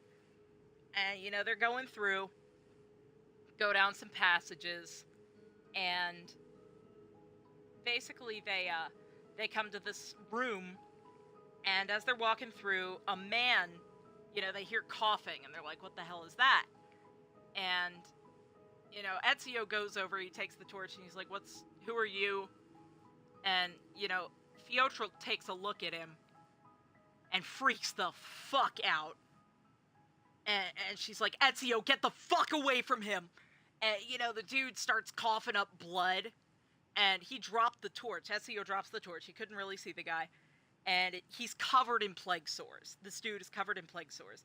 And she's like, get the fuck away from him. And he's like, well, why are you still close? And you know, she brandishes the torch at the guy. She's like, get back. Because, you know, she's going to protect Ezio at all costs. And he's like, you know, Fiotra, you gotta be nice. And also, why are you getting close to him? She pulls down the collar of her armor, and you can see scars from plague sores. Her village had an outbreak of plague, and she ended up getting it but survived because she's cool. And she says you don't tend to get it twice. So she doesn't want an outbreak to happen during the, you know, the Borgia rule. Ezio realizes it's plague because he thinks back to when he was a kid. He and his brother Federico were running around Florence. And they came to this area that was quartered off by guards, and there were, like, really sick people everywhere, and they were like, you have to leave because there's an outbreak of plague. And he's like, oh god, that's fucking terrifying. So they continue down a passage, and, you know, they ask the guy, did you see the wolf guys come through? And he's like, yeah. You know, when he's able to catch his breath after puking up blood. So they go down the passage, because it was a big forked passage. They head down the right way, and they come to this big door with a crack in it, so they can look through the crack. And they can hear the guys, like, calling out. You know, woo! Wolf noises. Human wolf noises. So they look in, and, you know, Fiotra just goes, oh, no. And she looks in, the courtesan, Carla, is spread all over the floor. You know, the guys are eating her. You know, there wasn't much left. There was a head, a torso, and an arm. So they're like, ah, shit, she's dead. And all of a sudden the howling starts, and, you know, they bring this woman out in chains, and they put her on this big stone slab. They're planning to sacrifice her to the old gods. And so Fiotra's like, oh, hell no. So she and Ezio go in, they decimate them. Absolutely decimate them. And, you know, they root him out. Suddenly one of them tries to kill the woman. Sorry, I'm looking for lip balm. My lips are chapped as fuck. So they go and they pull the woman off the slab. And, you know, her eyes are swollen shut. She's feverish. She's very sick. And, you know, they get her off, and suddenly Fiotra recognizes who it is. And she's like, oh my god, Rosa, what have they done to you? And Rosa can't see at this point, because her eyes are swollen shut, but she recognizes Fiotra's voice, and because Ezio's voice has changed, he sounds a little different, a lot older, she doesn't recognize him immediately. So, she, you know, she's like, all right, because they hear more followers coming. She says, I'm going to hold them off. You take her and you get her to safety. Because she, Rosa's very sick. She's naked. So Ezio takes off his cape and wraps her up because, gentlemen. He carries her out, up the big stone stairs, out into the street. He's about to get her back to the brothel, and, he gets stopped by guards, and they're like, we'd be willing to give you a damn good price to buy her and sell her to the slave traders. She won't be worth much, but we'll pay you to earn a little extra money, just for no reason. I just wanted an excuse to have Ezio do this. So he picks up a guard by the front of his armor, and he's like, if you don't get the fuck out of here, I'm gonna string you up by your intestines. And, the guard pisses himself, and he's like, good. And, he tosses the dude aside, gets her back. Diana opens the door, and she's like, Ezio, you're back! And, Rosa realizes, it's Ezio, he's back. And she's like, where the hell is Feotra? Because Diana cares about Feotra very much. They've had some encounters before, and platonic, well, not maybe platonic, but, friends with benefits, girls have needs, all that. Even though Feotra's not quite a bit older. Diana's about 30, and she's about 40, so 10-year difference, but, that was normal back then. Both consenting adults. And, Ezio's like, she stayed behind to fight off the followers, and, Diana's concerned, but she says, she always stays behind to clean up the mess. So they bring Rosa in, they get her to a washroom, basically, because she's filthy, and, she calls in Talia and Maria. They get settled in the washtub. She has Talia bring in cold water to bring the fever down, and poor Rosa's shivering, because it's freezing cold. And, Ezio's like, all right, what do I do now? And, Diana's like, can you make the bed for her? And he's like, yeah, I can totally do that. He's a nobleman. He doesn't know what the fuck you're supposed to do. He doesn't do housework. And she's like, wait a minute. And she sniffs, and she grabs him by the front of his robes, and she's like, oh my god, you stink! Where have you been, a sewer? You smell like shit! Get out of here! We also have to bathe this woman. Get the fuck out! He's like, okay. So he leaves. He's like, you need a bath! Kicks him out. He comes back out. Feotra comes down the stairs with a ragged sheet covered in blood, the sheet's covered in blood. And, he's like, oh, thank God you made it back, and she just looks down at the sheet and says she didn't. Some of the other girls come out, and they're like, is that, she sets the blanket down, and opens it up, and of course it's Carla's remains. The girls are like, oh my God, Carla! One of them faints. They're devastated, because Carla was a very popular, courtesan at the brothel, and, one of the girls is like, all right, I'm gonna give this one a proper burial. One of the very butch lesbians. He did. He feels very attacked. But, he's not there to have a good time. He's there to help, essentially, and see Feotra again. Not really there to have fun, because, he understands these women are probably not interested. Some of them may be, but not all of them. So, he, he's like, all right, thanks, do you need any help? She says, nah.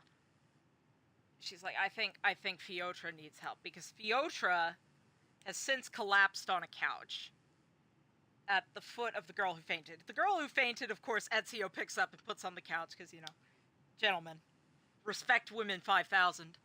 And, Feotra's muttering. She's having a flashback. She's talking in her native tongue, very upset, and he figures out she's saying she's saying Idrin's name, and, he doesn't quite know how to handle it.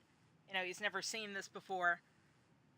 He's able to repress his memory, but, he doesn't know enough about this, so he just, he's like, come on, Diana says you should bathe and get your stuff together. He just kind of helps her up, and they go to the baths, and of course there are some girls in the baths, and immediately they come and they basically swarm around her because they know what to do, basically get her settled, because they're used to this. Feotra gets very upset when one of the girls is injured or sick or dead fighting, like some of them have died fighting. So of course he goes off to do his thing, bathe and all that, far side of the baths, and of course Talia comes and get his clothes, brings him fresh ones that Diana got for him at the market, and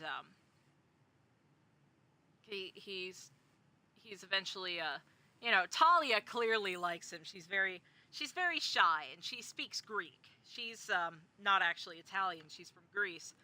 And, Feotra speaks some Greek, so she's able to communicate with Talia. Talia doesn't know a lot of Italian. She's from Cappadocia. And, Ezio eventually gets his clothes and all that on. And eventually Feotra comes out of the baths. She's tired as hell. And he's like, do you want to go check on Rosa? So they go in, they check on Rosa. Rosa's awake, but she's very sick, and she's very excited that Ezio is there, She's like, oh my god, I haven't seen you forever, all that, and Feotra's like, hey, can you give us a minute? So he goes out of the room, but of course, being Ezio, his inquisitive nature, he stays outside. Well, actually, no. While they're visiting Rosa, Volpe shows up, and he's like, oh my god, you found her! Congratulations, are you guys gonna have a relationship? Like, he's like, I sense a household of 3 coming up, and of course they're all like, no way, no. And so, then, he and Diana start talking, and they eventually go. He's very grateful to see Rosa safe, and, they go discussing some things, and, Feotra's like, hey, Ezio, can you give us a moment? And he's like, yeah. So he goes out into the hallway, and of course, due to his inquisitive nature, he stays by the door because he wants to know what's happening. And he, he's listening. And Feotra, it shocks him because he's very rarely, I don't think he's ever seen her cry. Not since she literally snapped her leg and broke it, like compound fracture, bone sticking out. Bent backwards shit. It's a miracle she didn't lose the fucking leg. But, he hears her absolutely break down, and it scares the hell out of him. He doesn't come in, but, Feotra's like, oh my god, Rosa, I fucking miss you so much. I miss you so much. And, Rosa's like, it's okay, I'm here. And eventually, Feotra confesses. She's like, I was so scared, and I don't know what to do without you. I don't know what I'd do if I lost you too. And you obviously know what happened to me. And, they start talking about Ezio, right? And he's like, oh, they're talking about me. And, Rosa's like, I was obviously not able to see him. What does he look like now? Did he age well, Sorry, I gotta text my mom. She just texted me. I forgot that it's not like middle of the afternoon when I usually wake up. It's only 8 o'clock, 8:43. So, they're talking about Ezio, and she's like, yeah, he's aged well. Like, and he's still got his talents. So, Rosa's like, ooh. Because she's bisexual. She's like, what does he look like? She's like, Feotra says, well, he's got a beard now. Is it soft or scratchy? And she's like, scratchy. And he's reaches up, feels his chin, and he's like, god damn it. And, she and Rosa just kind of go silent. And, Feotra's like, I swear to God, if I lost you, I'd probably kill myself. And, I couldn't bear to lose you too. And, she confesses that she, she doesn't say she loves her, but she says she adores her and cherishes her. And she has a hard time loving anyone as much as she loved Idrun, because Idrun was essentially her soulmate. And nobody's going to be quite perfect for her like Idrun was, but if there was a person she could love again, it would be Rosa. And Rosa, you know, she's a little taken aback. She knew Feotra was obviously a lesbian, but, you know, she wasn't expecting it. So, you know, she's like, you know, I'm really flattered, but I don't think I can do it at the moment. And of course, Feotra's like, oh, okay, you know, totally friend-zoned. And Ezio's just like, ah, man, poor Feotra. You know, they finish up, she's like, you know, Rosa and Feotra, you know, they say goodbye and all that. Feotra comes out and she's like, God damn it, Ezio, I knew you were listening! He's like, I'm sorry, it's my job. You know, she sits down next to him by the door and she's like, alright, well, obviously you heard the whole exchange. You know, he tells her that she may come around, she may decide that she's interested, but if not, you know, you've got a lot of friends here. And she's like, yeah, what do you think I've been doing with my time between being the guard here and, you know, I don't have a lot of money. What do you think I've been doing? And he's like, whoring? Yes. And, you know, he's like, you know, I really need a drink. So she's like, yeah, fuck, I do too. I mean, they're talking about, no, hitting up the not the brothel. They're gonna go to, La Volpe Addormentada, which is Volpe's inn, for a drink. So, you know, they're talking about it, and as they're getting ready, Diana comes and tells them that Rosa's fallen unconscious, and she's very, very ill. Feotra went to go check on her, and, you know, she's freaking out because she's thinking, because Diana's told her to stay out. So she comes back and she's like, Rosa's fallen ill. She won't wake up. Diana's in there with her, and she told me she didn't want me in there. And, of course, she's pretty heartbroken about that. She thinks that she may have hurt Rosa somehow, or, you know, Rosa didn't want to see her, and that Diana might have been lying. So Ezio goes in, and he's like, is she okay? Is Feotra, or is Rosa really sick? And she's like, Diana says, yeah, she's really, really sick. I've got a doctor coming. One of the girls has gone to get a doctor. They're gonna patch her up and see if they can get her to wake up, see if there's any way we can treat her. She's got really high fever. You know, so, you know, he reports back to Feotra, and he's like, yeah, she's pretty fucked. So they head to the inn, and, you know, they have a drink. Volpe gives them free drinks, because, you know, they're cool. They play a game of Hazard, cool, and Feotra gets a hold of a bottle of grappa, which, if you don't know, is like 60% alcohol. It's super strong. It's made from, like, the stems and mash of grapes used to make wine. So, you know, it's very potent. You know, he's like, you don't need to drink all that. You know, she's taken like 4 chugs of it, half the bottle. And, you know, she's like, you want some? And he's like, all right. So he takes a sip, and he's like, oh my god, that's poison. How the fuck do you drink this? Where's your throat? And she's like, you know, he's concerned. He asked her, have you been drinking a lot? And she's like, maybe, since Rosa left. And, you know, he's concerned. He's like, I don't think you need any more. You're gonna make yourself really sick. And she's like, well, you know, do you want to repeat of the Medici Palazzo? And he's like, I really don't. I really don't need that to happen to my boots. And, you know, she starts getting she's stumbling around a bit. You know, he ends up taking her back. Diana checks on her. You know, Diana's like, alright, I'll get her back to her room. She's I'm gonna stay with her and make sure she doesn't fucking choke on her own vomit or something. keep her on her side. So, you know, Diana gets her to bed. And so Ezio decides to go check on Rosa. And he comes in. Talia's in there. And, you know, he talks to Talia. And, you know, he doesn't speak Greek, so he's speaking pretty basic Italian. And he's like, how is she? And, you know, Talia's like, not good. And so Talia's very shy, so she's blushy and clearly likes Ezio. And, you know, he's being real nice to her because he can tell she likes him.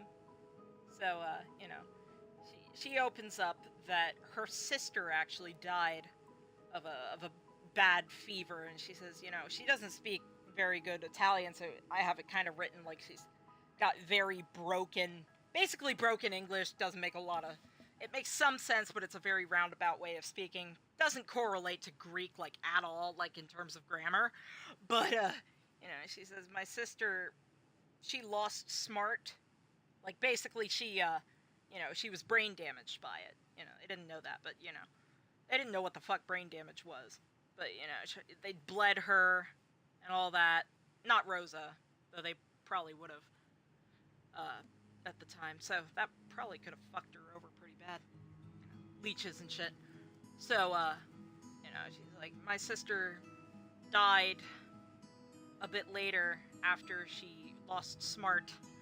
And, you know, Ezio's like, I'm so sorry. I know how it feels to lose family. And, you know, he didn't tell her about what happened to him, but, you know, eventually he says goodbye to her and heads off to bed. Next morning, you know, Fiotra's fucking cranky. I mean, she is grouchy as a bear. You know, she's in the kitchen. He comes in. She's like eating a bowl of hearty soup that Nona cooked for her, and you know, she's bitchy, and she's like, "What the fuck do you want?" He's like, "All right, well, I got some stuff to do actually because I need to go find a senator, Egidio Troche." And she's like, alright, I'll come with you. I feel like shit, but I'll come with you. So, you know, he has to wait for her to put on a disguise. She's got a hold of a set of French armor. So she puts it on, like the Brute's armor. Puts the helmet on and all that, and she's like, alright, let's get the fuck out. So they head off to, Rosa and Fiore, which is his sister's brothel, because, you know, she started running a brothel after their madam was murdered. And, you know, Ezio's fucking pissed about that, you know. There's no place for you, you're a noble woman, you don't belong here. You know, he's pissed that she got his mother involved. Like, Claudia probably didn't entertain guests, and obviously his mother wouldn't. Basically just gets the girls working. They get information and shit. And, you know, she's pissed. You know, they come in, and immediately they're scared as fuck, because he came in with supposedly a French soldier. And, you know, they're like, who the fuck is that? And, you know, she takes off her helmet. They realize who it is, and they both run to hug her. You know, his mother and Claudia, they're so excited. You know, Fiotra's really happy to see them. And, you know, his mother's like, I haven't seen you in a long time, but I never forgot what you did for me when I was in a very bad place. Like, you brought me food and water, and, you know, I didn't say anything to you at the time, but I never forgot that. And so, you know, Fiotra's pretty flattered. And, you know, Ezio asks, you know, I'm looking for a senator. I was, you know, I know he comes by here. Do you have any information? And she's like, well, he's probably at the Campidoglio with all the other senators. Are you stupid? You know, he's grouchy with her. So that's about where I got to the end of that story. How long have I been streaming? It doesn't say. Alright. Wait, that's not what I wanted to do. So, yeah, that's the story. If you're still there listening. So, yeah. I haven't gotten any farther than that because I don't know the story as well. I haven't played Brotherhood as much as I've played 2. So, let's get back to the game. I'm sorry I took so fucking long there. You know, I want to check something real quick. Do I have a chat going here? I do. I have no fucking clue who this is, so they can fuck right off. Alright, let's go talk to Claudia. Wait, what? Oh, no, we gotta go check on his mama. We have to go check on Madre. Let's hop up this bitch. Hell yeah. That's where his room's gonna be. Hey, Ma. Hey, sis. What's good? Ezio, look at her. I still can't get her to talk. She spends all day and night in front of those feathers Petruchio used to collect. She can't let them go. What? I don't know what to do. Don't worry. Say? She'll come back to us. I know it. Nobody's there. There's like one person, but that's fine. Whatever. We have to wait for Claudia to walk away very slowly. So yeah, obviously I'm gonna have Fiotra and Rosa get together. You know, eventually Fiotra's probably gonna take Rosa back to, you know, Iceland with her. Because her father doesn't give a flying fuck what she does.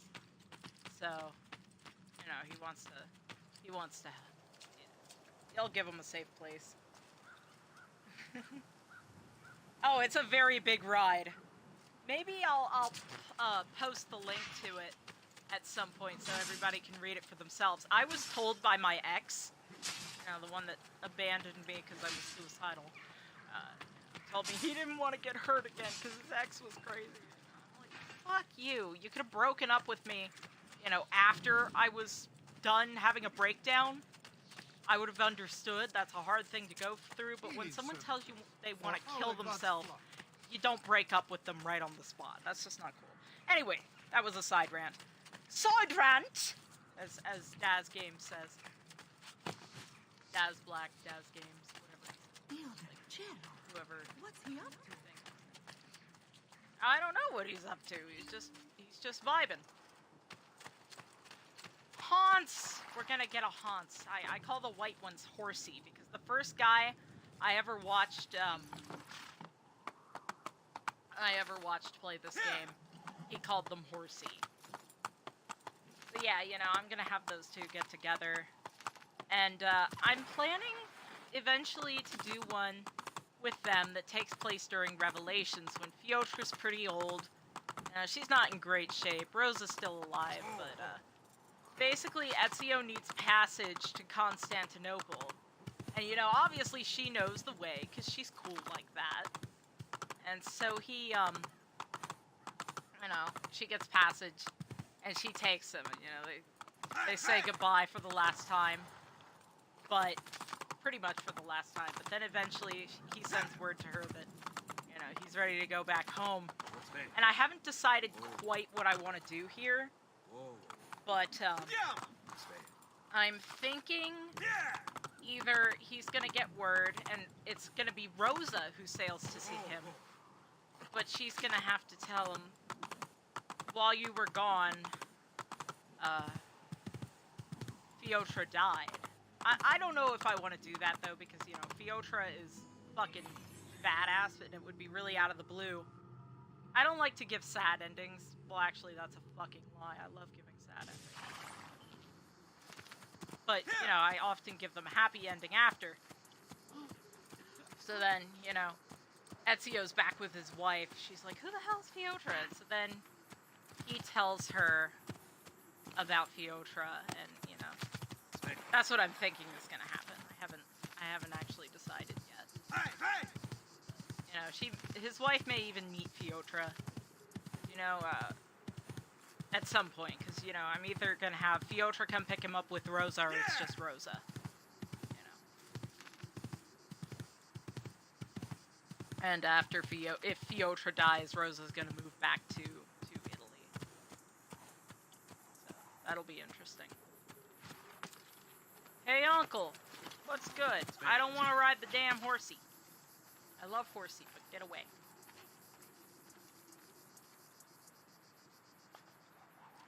Yes, I agree with that mini Aphrodite Ezio, thing. what are you doing Yes. Taking I very much responsibility. Vieri troubles you because of me.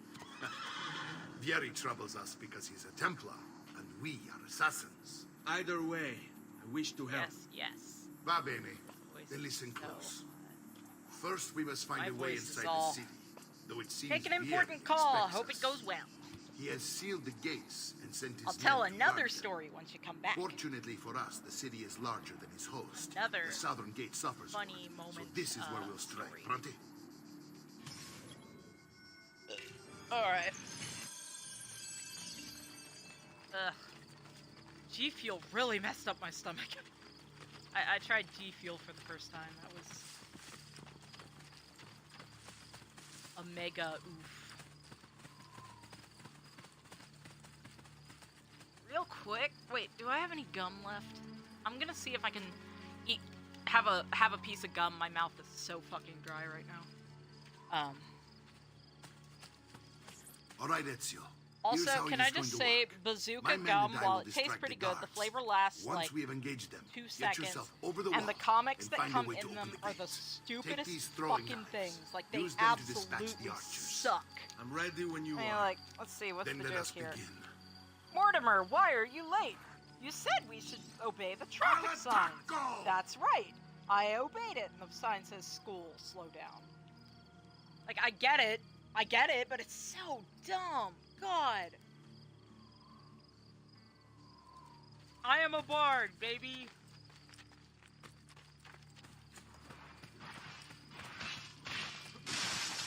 Wait, I gotta go this way. Right? Have you been drinking?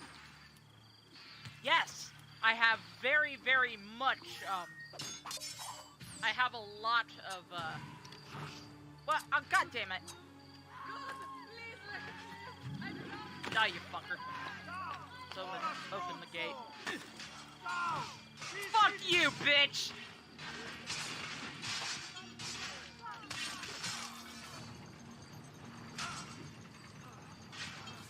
Yeah, I know, it's supposed to be like, go slow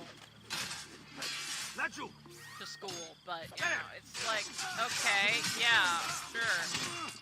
That's what you're supposed to do. It's not really that funny. Ezio, I don't care if you're 17. Those kill moves are fucking hot. I mean, Kaiden doesn't even top those kill moves. Well done, Ezio. We're in. Thank This you. way, men. Thanks, I want Uncle. you to distract those guards and keep them from raising the alarm. Hopefully it will buy me enough time to find and silence Vieri. Va bene. But I want Wait, to kill Nico. Vieri. Take a few of my men with you, just to be safe. Come join me once they're dealt with. What's Vieri up to now? No one knows, but something has him on edge. How else to explain all the patrols? A signal again when you should follow. He's turned it. Not sure if I need to repair it. How much do I have? What can I... Yeah, sure. Ooh, those would be cool. Venetian weapons are fucking shit. Syrian sword is cool. Eh. Small weapons. Nope. Stupid. Throwing knives, I can grab some of those. Ciao, signore. And mention me to your amici. Shooting his mouth off again, no doubt. All right, Handling go. the wrong sorts of people. And so now, we pay the price. Get fucked, nerd. Who's yelling at me? I hear a dude yelling. Nice. God, his kill is fucking hard. Look at that shit! Ah! Love me, Amanda. Like, when I'm watching The Witcher, you know, the first season when it was okay, watching Geralt fight, oh, that was hot. Oh god, he's hot. Henry Cavill.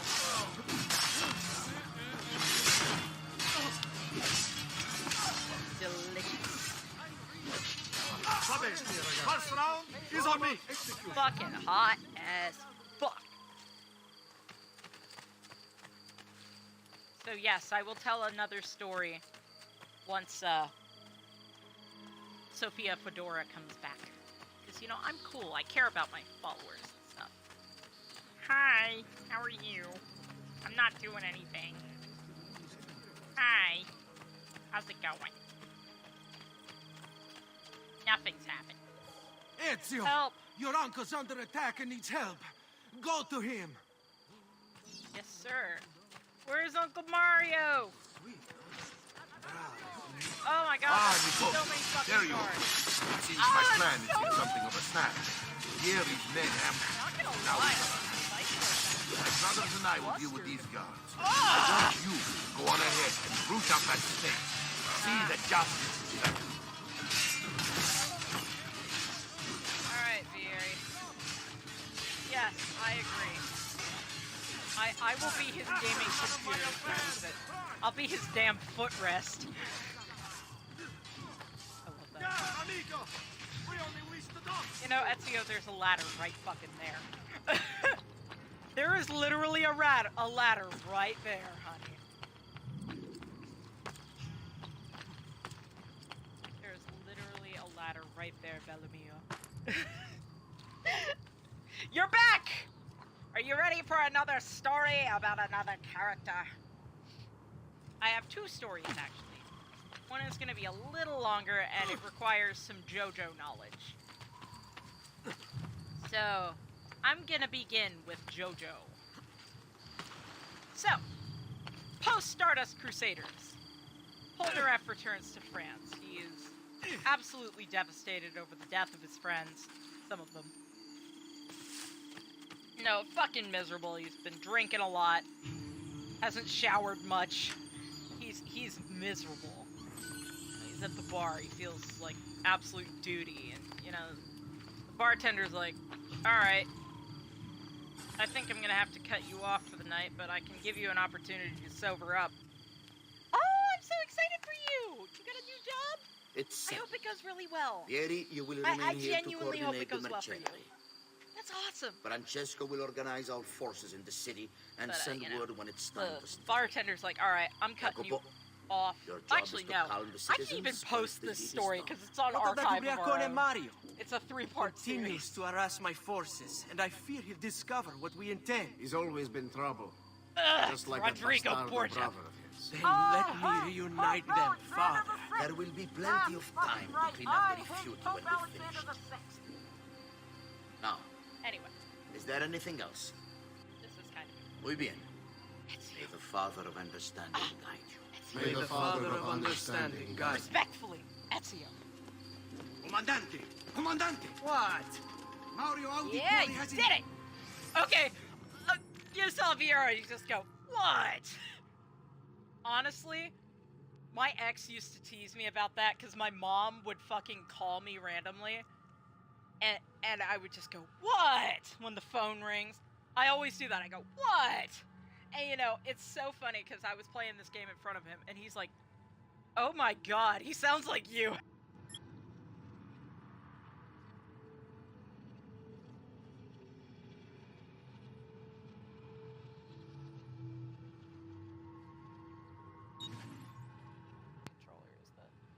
Controller did. I have it plugged in, so it shouldn't be that much of a problem. But I just wanted to... He's not the same voice actor, I don't think. Yeah, I'm pretty sure he's not. I feel like I'd know that. Though, the voice actor for Cesare Borgia is in For Honor, I think. I knew the voice. It's either the voice of Cesare or the voice of Francesco. And I'm not sure. Who knows, maybe they're the same. I have no idea. But anyway, Polnareff, sad. Big sad boy. Then let's you know, not keep him bartender waiting. says, you know, I see you here all the fucking time. There's gonna be a show tonight. I think you should stick around. Gives you a chance to sober up. So, you know, he's like, all right, fine, whatever.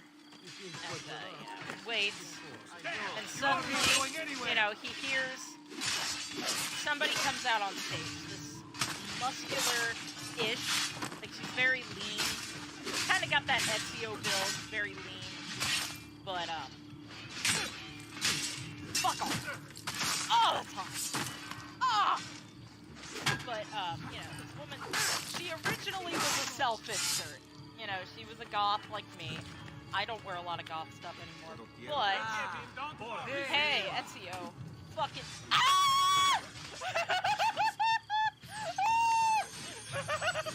Anyway, hi Miri. Fuck you. Fuck you. Oh, I hate you. Fucking bitch. Anyway, you know, someone comes out on stage.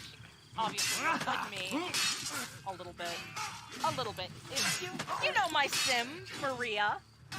You guys know that sim because you know she's adorable. So this is Maria's origin story, kind of. You know, Maria, she plays the guitar, like me. You know, she plays a classical guitar, and she comes out and she starts singing "You Belong to Me." Is this what my father discovered? Is this why he was killed? Like the ocean I'm sorry. in a silver Were you hoping for a confession? Pezzo di merda!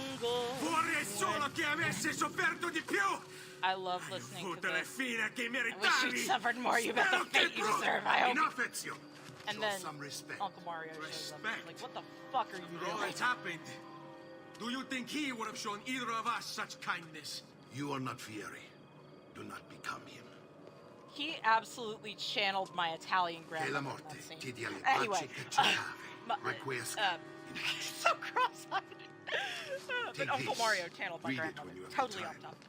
Our You know, work she here starts is finished. singing that, and Let of us course the return to the song villa. reminds Polnareff of his adventure, and it makes him pretty sad. But he's absolutely, you know, captured by it. Yeah, he did. He did. But you know,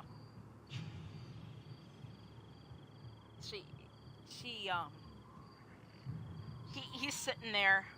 Silver Chariot has appeared, basically, you know, his stand, and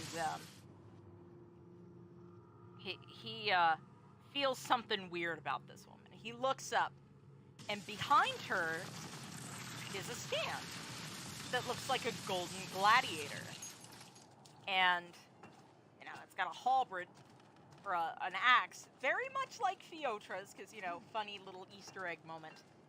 So, you know, he notices she has a stand. He looks, and you know, she's saying, thank you, and, you know, immediately you can tell she's American. You know, she speaks English, all that. He's absolutely entranced, and now that she looks out, and she sees his stand. And, you know, she's like, oh my god. She drops the mic, you know, all clumsy. And she finishes the music, and, like, nobody talks. They're so silent. You know, they're absolutely entranced by her voice. You know, Polnareff's almost about to cry. So he stands up, he gives a hoot of approval, you know, he's clapping for her. And, you know, everybody else starts clapping, they're so happy. So, you know, she bows, thank you, he sees the stand and all that. So, you know, he decides, alright, I gotta head home. I'm starting to feel like shit. Alcohol's wearing off, my stomach hurts, you know, all that. So he heads out. You know, he's on his way home. He's drunk as fuck. He feels like he's gonna throw up. You know, he goes to the bridge. I see you wasted no time starting look the at him. celebration. He's And so why handsome. not? Look at this man. You've done us a great service, Nipote. I love With that Vieri smile. dead, La He's Toscana just will grow fucking quiet once adorable. more. God, Do I you love know him. what that means? Basta lavorare. Si passa tutto il giorno a bere. E a puttane. And with horse. I love that. What? It's true. Yeah. Come, for a Ezio, moment. walk with me. Yes, uncle. The Pazzi answer to another. Spaniard. So, He is sorry if you're Rodrigo totally Borgia, missing the story of one the of game the most here, powerful men but, in all of Europe, you know, I kind of summed and it up a leader little bit of the Templar Order. earlier. But, you know, Which makes him he feels like responsible for absolute the shit, murder of my thinks he's father about to and throw up, brothers. so he runs out to the bridge. Yes, and he will And, kill you too, given the chance.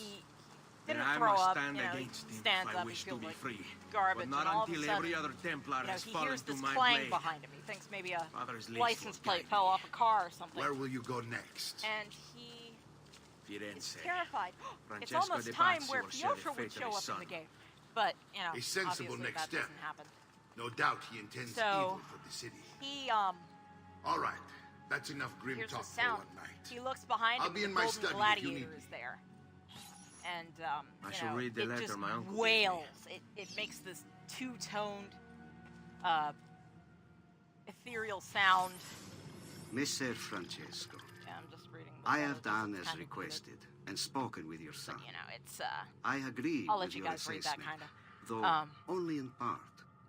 Yes, Vieri is brash and Sorry, prone I'm to distracted act by without this. forethought. My ADHD runs And rampant he has when a I habit haven't of slept. treating the mercenari like playthings. He looks over and the I have gladiator is received just reports of at wailing. least He's like, 3 what the men hell? being disfigured And as a result. he looks over at, But and I the gladiator do points, thinking, as you and he sees beyond repair. Rather, this I woman, believe this the goth, solution to be a standing simple on the outside of the railing, He seeks your and she's approval, softly singing a your song. attention. And he These notices it's a outbursts of his fairly are religious a song. result of And she insecurities just goes, born you know, out of a sense of inadequacy. she He says, like, speaks of you often and fondly, and expresses a desire to be closer to you.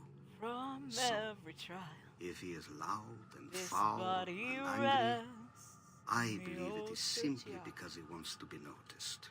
He wants to be loved. Cross. Act as you see fit on the self-denial. information I've given you here. But And I'll go I must singing ask that we end this home correspondence. to God. Were you to discover the nature And she of our lets go of the rail. conversations, He runs over I with the fear gladiator what and might become Silver of me. Chariot, and they manage to grab her Yours in confidence, and pull her back over the Fra railing. Giocondo. Just in time. So, you know, she's kicking and screaming and telling him to fucking let go and swearing up one side and down the other, foul-mouthed as hell. And, he's like, whoa, calm down, what the hell? Are you okay? What's going on? And she, you know, she breaks down. She is in a very bad place. And she's like, you know, I'm shit out of luck. I came to be an opera singer. I came to Europe to be an opera singer. I didn't come here to be ignored for the punk rock bands. I know I dress like one of them, but I just want to fit in. I'm something like that, you know. She's miserable, and she tells him that she's out of money. The hotel she was staying in, because she was out of money, threw out her bags. You know, she was at the bar trying to earn some money because, you know, she didn't have any stuff. They threw her bags out in the street, so... And if you know anything about Paris, there's a huge gypsy population. Romani population. I don't know if the word gypsy is acceptable anymore. But, you know, they're everywhere. My mom and dad have been to France, and they confirm what the little kids... They even have, like, the little kids come out. You know, they're really cute, Mediterranean-looking kids. And what they'll do is they'll act all cute, and then one of them will steal your wallet. So that's a thing in France. So, you know, they made off with all the stuff, and, you know, everything's gone. And she went to the bathroom at the place, the bar, and she came out, and her guitar was gone. So she has nothing but the clothes on her back. Her passport's gone. Everything she owns is gone. Well, actually, she didn't even have a passport. I'll explain that later. Pardon me. So he says, well, you know, because he doesn't live in the countryside anymore in the old family house. He sold it. Mr. Joestar helped him get a penthouse in Paris. You know, least he could do since Polnareff helped them so much. And of course, the Joestars are fucking loaded. You know. So, you know, he had helped Polnareff get a place. So he says, you know, I've got a penthouse, and it's very spacious. And I know it seems weird that a 23-year-old man is... She says she's 19. So, you know, he's like, you know, I know that sounds a little weird that a 23-year-old man wants to, you know, take in a 19-year-old. Is a little weird. I don't want to make you uncomfortable, but, you know, I totally understand. I know this is really bad, and I just want to help you however I can, because I don't want to see you out here on the street. And, you know, I just don't want to see that. But also, I forgot a really sweet part of it, because when he pulls her over the music, over the railing, he says, she's like, please let me die, and he says, well, you know, if you die, I'll never be able to hear your music again. She says, why the fuck do you care? This is my last fucking song. It's a farewell. And anyway, surprisingly, she agrees. She's like, alright, I don't care. At this point, I'd live in a damn closet. You know, you don't need to do that. The penthouse is pretty spacious. It's all good. So, he takes her there, eventually, and 3 days go by. He's given her some clothes, or not clothes, he gives her about 100 francs, because, you know, they still use francs at that point. And, so he gives her some money. She goes out, thrifts a bunch of clothes, goth clothes somehow, you know, basically random shit she pieced together. Found some old jewelry to wear that was kind of gothic. And, you know, she comes in and she is pissed. He doesn't know what the hell's going on. He's cooking lunch for them, you know. He's like, what the hell? What's going on? And, you know, she comes in, she's fuming. She's like, I found the bastard who took my guitar. He says, oh shit, really? You know, oh, I forgot to mention, Polnareff also explained to her what a stand was, because she had no fucking clue what a stand was. So she you know, she's like, this guy had a stand. I've seen stand users. I realize that now. I have seen stand users. But this guy had a cat with wings and a weird tail. It looked like a dragon cat. And, you know, it was helping him strum the guitar. Oh, that's awesome! That's really cool. Aphrodite was supposed to be in that. You know, so he's like, okay, do you want to go get the guitar? She's like, fuck yeah, I want to go get the guitar. So he grabs his wallet, they're about to head out, all that good shit. And, you know, they head out. And she tells him where she saw him, and, you know, they go to the spot, and, I might have to refresh my memory on this. Give me a second. Let me hit up Archive of Our Own real quick. Also, if you search up Archive of Our Own, if you search up, Fyodor the Godless on there, you should be able to find it, along with a really cursed fanfiction I wrote, about Polnareff that it's pretty funny. I wrote it based off of a really cursed fanfiction that I found, or not fanfiction, but really cursed fan art I found, which is funny. It's very, very cursed. So, sorry, I'm logging into Archive of Our Own. All right, let's see here.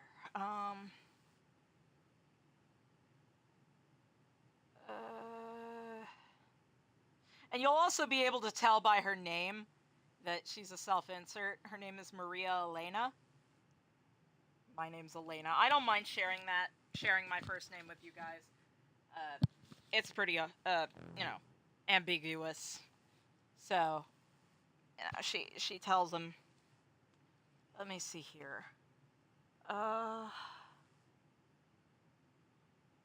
a fucking stand user. He's got this thing that was plucking the strings of the guitar with him. It looked like a robotic cat with wings, and the thing looked at me and it fucking hissed at me. You're gonna track him down and fight him? Like, I would have been in there, but I didn't really want to drop everything and chase him. Apparently, he's going to be performing outside of a tea shop run by some old British lady in about 2 hours. I have no idea what he was talking about, since I don't know the city like you do. So then they head off to this tea shop.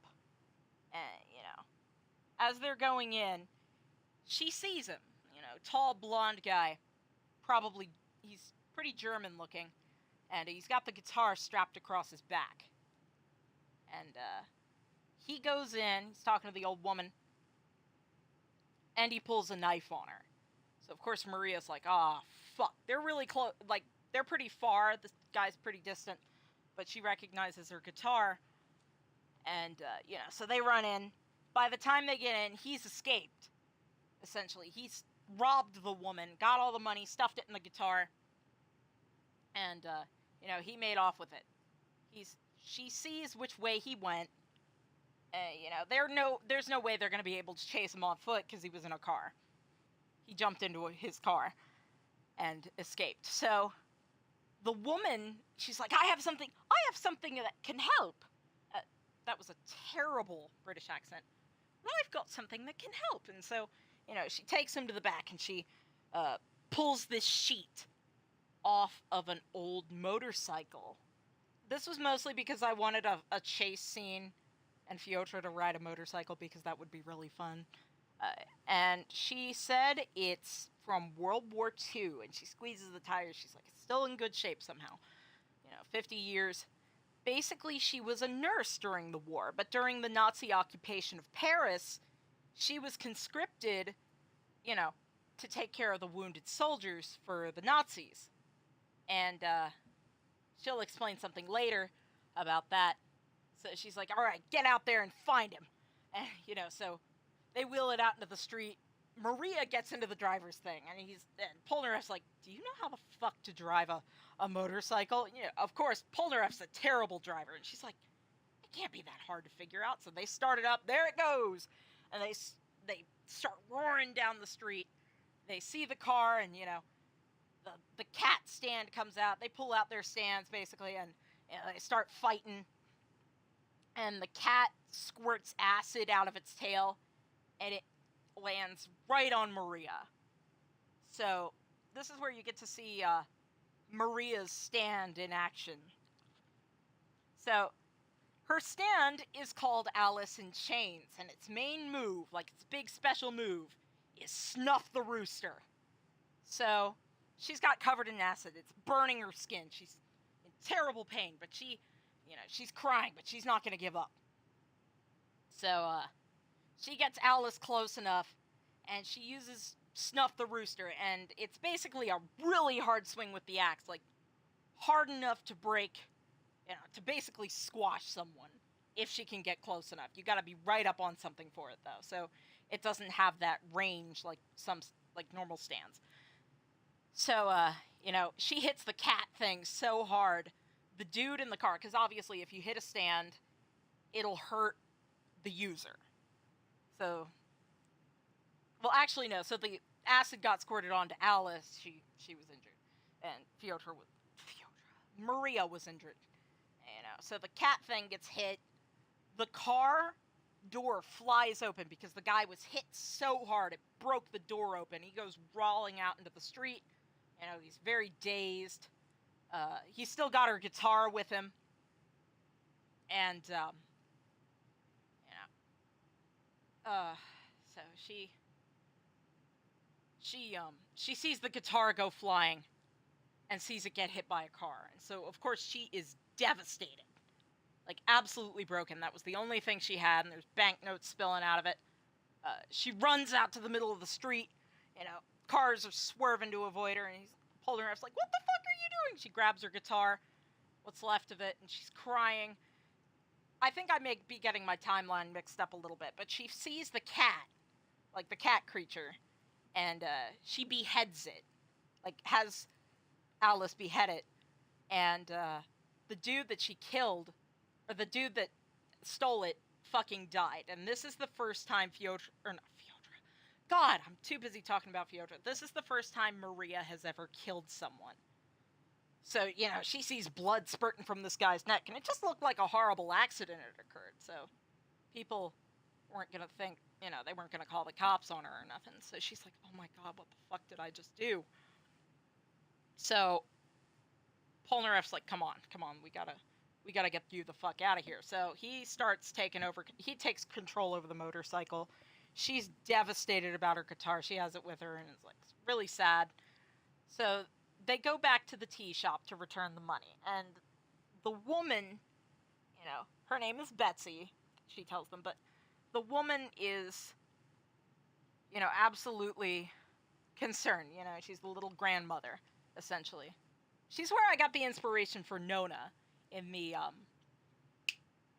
other thing, in the other story. But, she comes to, sorry, I'm all over the place, losing my voice a little bit from talking so much. But, I'm gonna have to rest that. I have to sing tonight. What time is it also? 9:30. I keep forgetting I woke up really, really early, and I've been awake all night, so I keep thinking it's a lot later. So they get in. Maria's, in so much pain. She gets her sat down on the table, goes to get a medical kit that she's got, fresh, not from the war.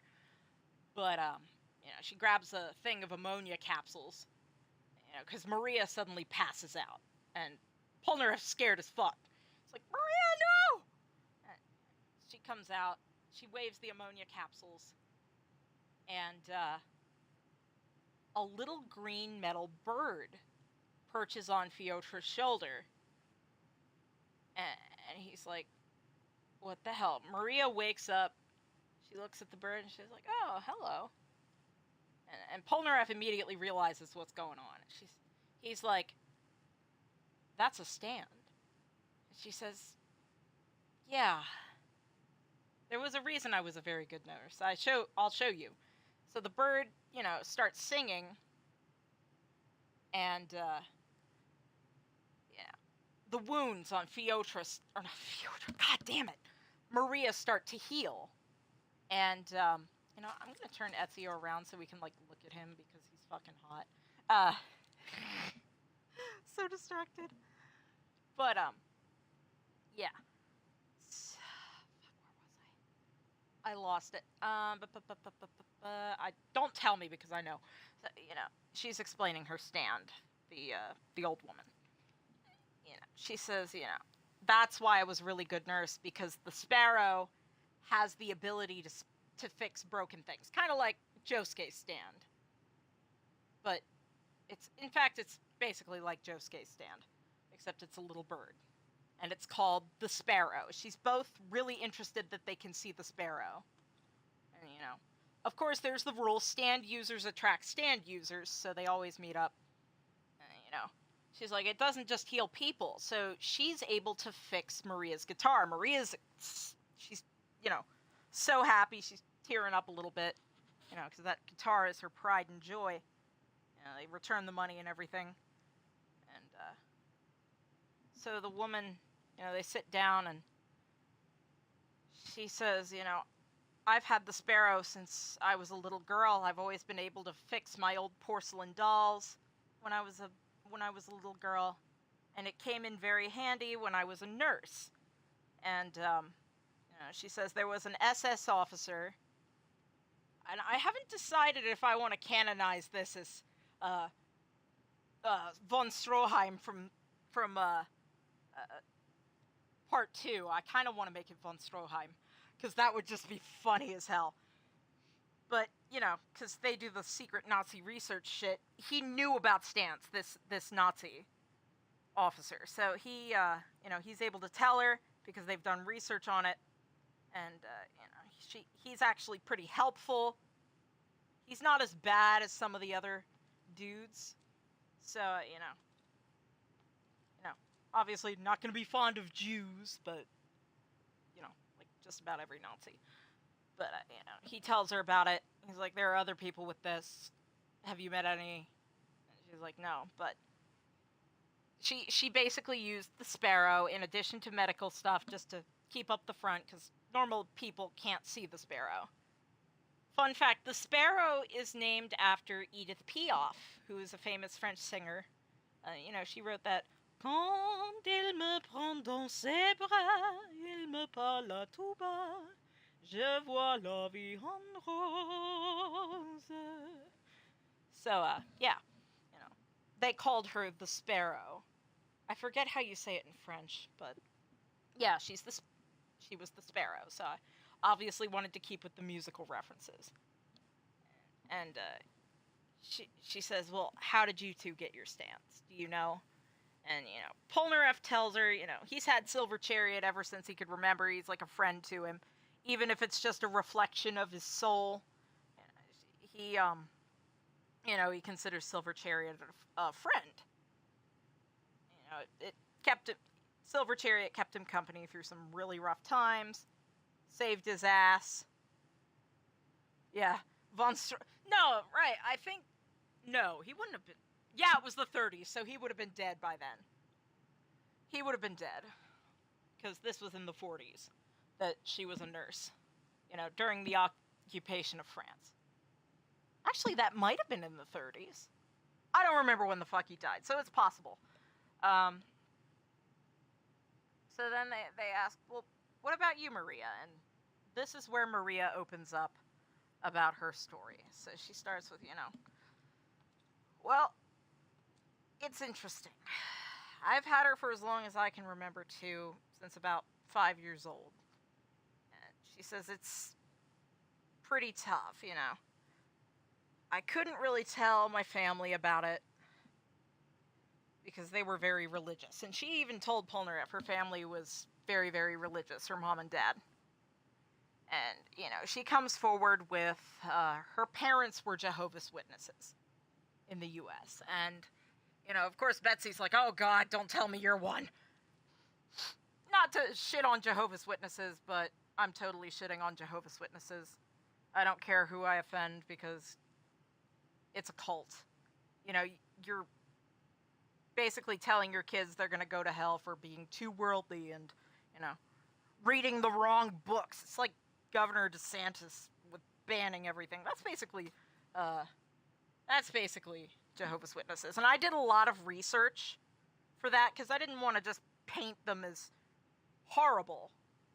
But then I researched. They are horrible. If you ever watch the movie The Apostate, or I think it's just called Apostate, they're very, Jehovah is the truth. He is the real God. He doesn't want us to do this. He doesn't want us to do that. They have a lot of the promised marriages. You can only marry this kind of person. If you marry outside the family, you're, disfellowshipped. And she talks about how, she was very young, and she would talk about Alice. She didn't have a name for her yet. So her parents were like, what the actual fuck? Because, she could move stuff around with Alice. They were like, okay, this kid's got a demon or something. So she would get kept for extra Bible study. They'd take her to the fellowship hall a lot. And, they were concerned that she might be too worldly.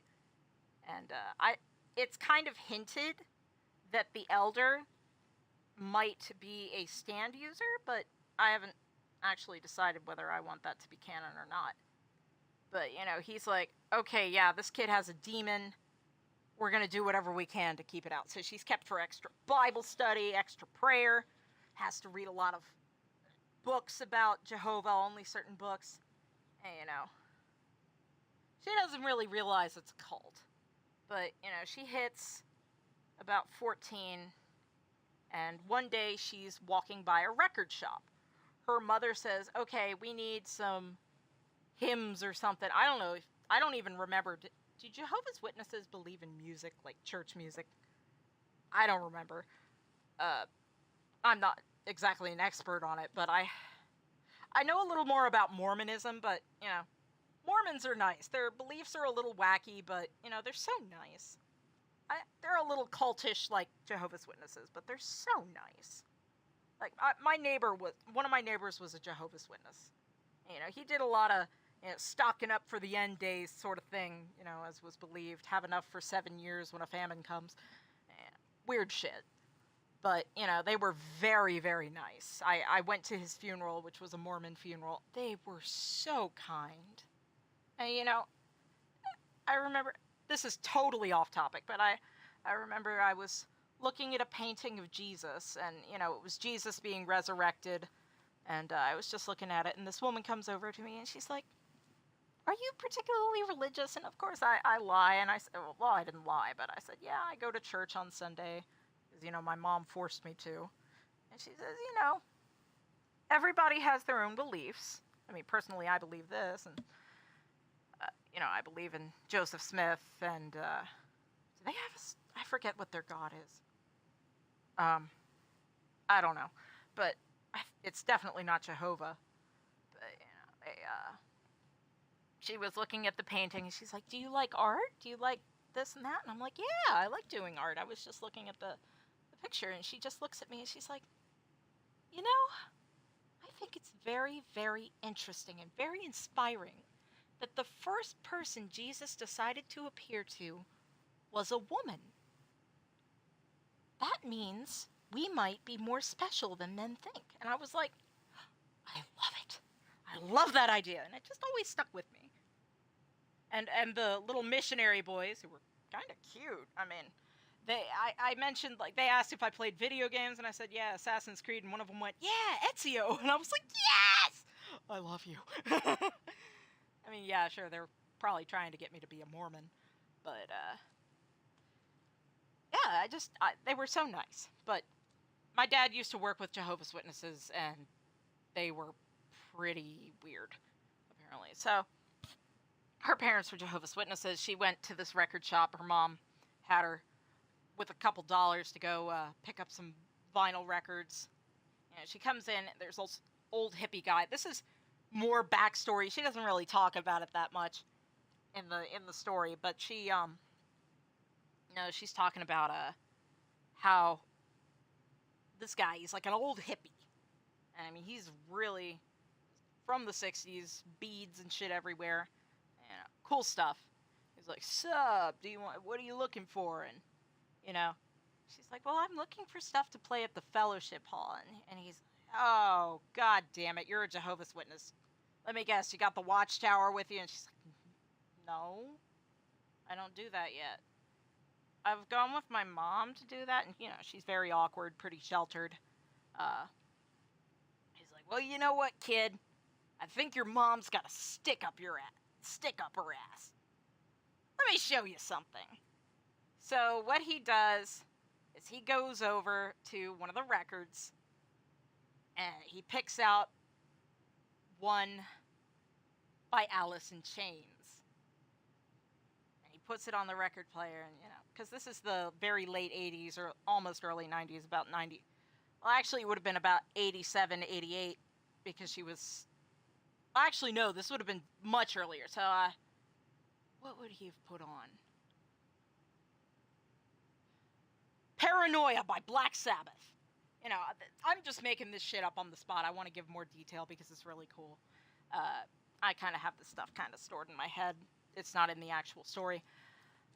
You know, he plays it, and she's like, "Oh my god, this is awesome." And, you know, she's there, and she sees an Ella Fitzgerald record. Now, Ella Fitzgerald is one that her mom actually let her listen to, because her mother listened to Ella. And, you know, she was only allowed to listen to certain songs. Her mother, on their record, had scratched out certain songs. Like, she would wreck the record, essentially, you know, that were possibly inappropriate. You know, she knew, trying to think something she would know. It wasn't exactly a love song. Vote for Mr. Rhythm. Like, vote for Mr. Rhythm of the Ice Swing. You know, that fun stuff. Of the Ice Swing. You know, fun stuff. It's not love songs. You know, that's patriotic. It's okay. Trying to think of what others she might have that are appropriate. A tisket, a tasket, you know, a tisket, a tasket. I lost my yellow basket. I sent a letter to my mommy, and on the way I dropped it. So she finds the same record there, but without the song scratched out. And she's like, I want that. I like that, you know. So she buys that. She buys the religious shit. And she buys the Black Sabbath record. But, you know, the guy looks at her and he's like, you know, I see something in you, kid. And he goes to the back and he pulls out an old classical guitar and he's like, I took this to Woodstock with me. and I would play. I didn't go up on stage, but I'd play in my tent and all that. And, you know, I think I want to teach you to play guitar. Oh, it's okay. That's fine. I'll see you later, friend. I'll post the story, like the archive of our own link to it, on my channel, so you won't miss anything. And you'll get to not have the spoilers. Hi, Metal. How you doing? So, what was that about Nas will be mixed? Miss? Did Lil Nas X die? Oh, please don't tell me he died. I don't like his music that much, but I think he's a really cool dude. Aw, man. That sucks. I hope it's not. I hope he's not dead. I will cry. That'll be one of the celebrities I'll cry over. Okay, but, yeah, he's like, alright, I'm gonna teach you to play guitar. Is there any way, because you said, I'm sure they got you on a hell of a leash. And, she's like, yeah, I gotta be careful where I go. So she, basically, she tells her family that she's going to the Fellowship Hall library, basically, you know, where she has to read all the books and stuff on Tuesday afternoons. So she goes out, but in reality, she's taking lessons with this guy, who I kind of theorize is a stand user as well, but I haven't really figured out a stand for him yet. But I want him to be a stand user, and so that's how she's encountered other stand users, through him. You know, she starts learning. Oh, thank God. God. Is he retiring or something? I was about to have a heart attack there. I mean, like I said, I'm not a huge fan of his music. I saw a thing by Postmodern Jukebox of Old Town Road. It was this old jazz singer. Oh my God, it was good. I loved that. And he was like, oh, that's awesome. Anyway, back to the story. So she's learning to play the guitar. She learns some jazz stuff. He teaches her some Ella Fitzgerald shit from the 60s. And then up through to modern stuff.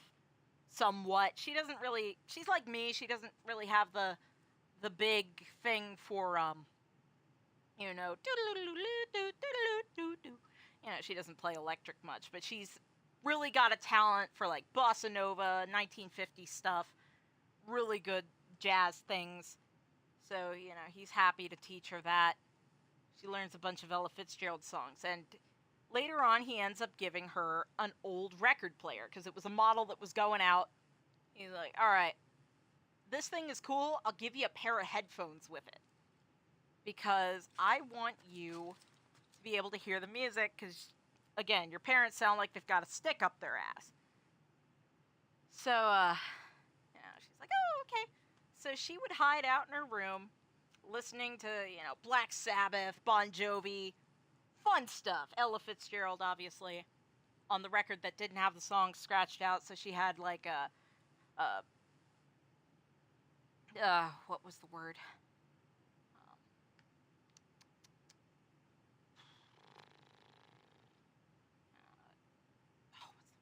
What's the song? Love for Sale, that's one of them. All the Things You Are. I used to have an Ella Fitzgerald record that had all these songs, and I loved it. But, eventually it warped, and I was so sad, because I played it so much. My cat knocked down a bunch of my records in front of a baseboard heater I have in my room. We don't use it because it's really expensive, but half my records got melted. I lost the Moody Blues, I lost Aerosmith, I lost Ella, I lost Sound of Silence by Simon and Garfunkel, which was scratched to shit, so it probably wasn't going to do much good. You know, she'd sit and listen to music, try to be quiet while learning it. You know, her parents would occasionally be like, what are you doing? She'd have to hide it in the closet. She's like, nothing. Her mother at one point came in and she's like, are you touching yourself? And she's like, no! What does that mean? She's like, well, I know you're a young girl, but we don't need to do that. But, she's like, no. So her parents basically think she's being naughty. Because the way she's, no, you don't want. Yeah. So they're really concerned now. They're starting to catch on a little. And, you know, she starts hanging out with some goths that come into the record shop, you know, to pick up shit like, I'm gonna guess The Cure and Bauhaus, Susie and the Banshees. Okay, honestly, Susie and the Banshees, really good guitar, they can't sing. I love their music, they can't sing. Susie Quattro, Joan Jett, I don't know if Joan Jett was, I think she was 90s more. I think she was more 90s. You know, fun stuff, right? And, obviously Metallica, which I love. I have a Metallica banner in my room from the 80s. I love that thing. Motley Crue, that would be a good one. Led Zeppelin. Good shit, good shit. Aerosmith. All the good stuff. You know, 80s rock bands. There were some goths that hung out in there, you know, punks and whatnot. And she always liked them. She wanted to dress like them because, you know, she had to wear really conservative clothing like skirts and blouses and all that. So, you know, she loved this stuff. And then when she was 17, she came into the record shop, right? And she was hanging out with the goths, and somebody from their fellowship, and, you know, another Jehovah's Witness came by, and the witnesses have a system. Oh, my album is Injustice for All. That's the poster I have in here with the Lady Justice with the sword and the scales and money falling everywhere. I love that. That's my favorite. I have the entire album on my phone. I want to find a vinyl record of it because I love that album. Harvester of Sorrow, obviously, is really fun. I get so sidetracked. I'm so sorry.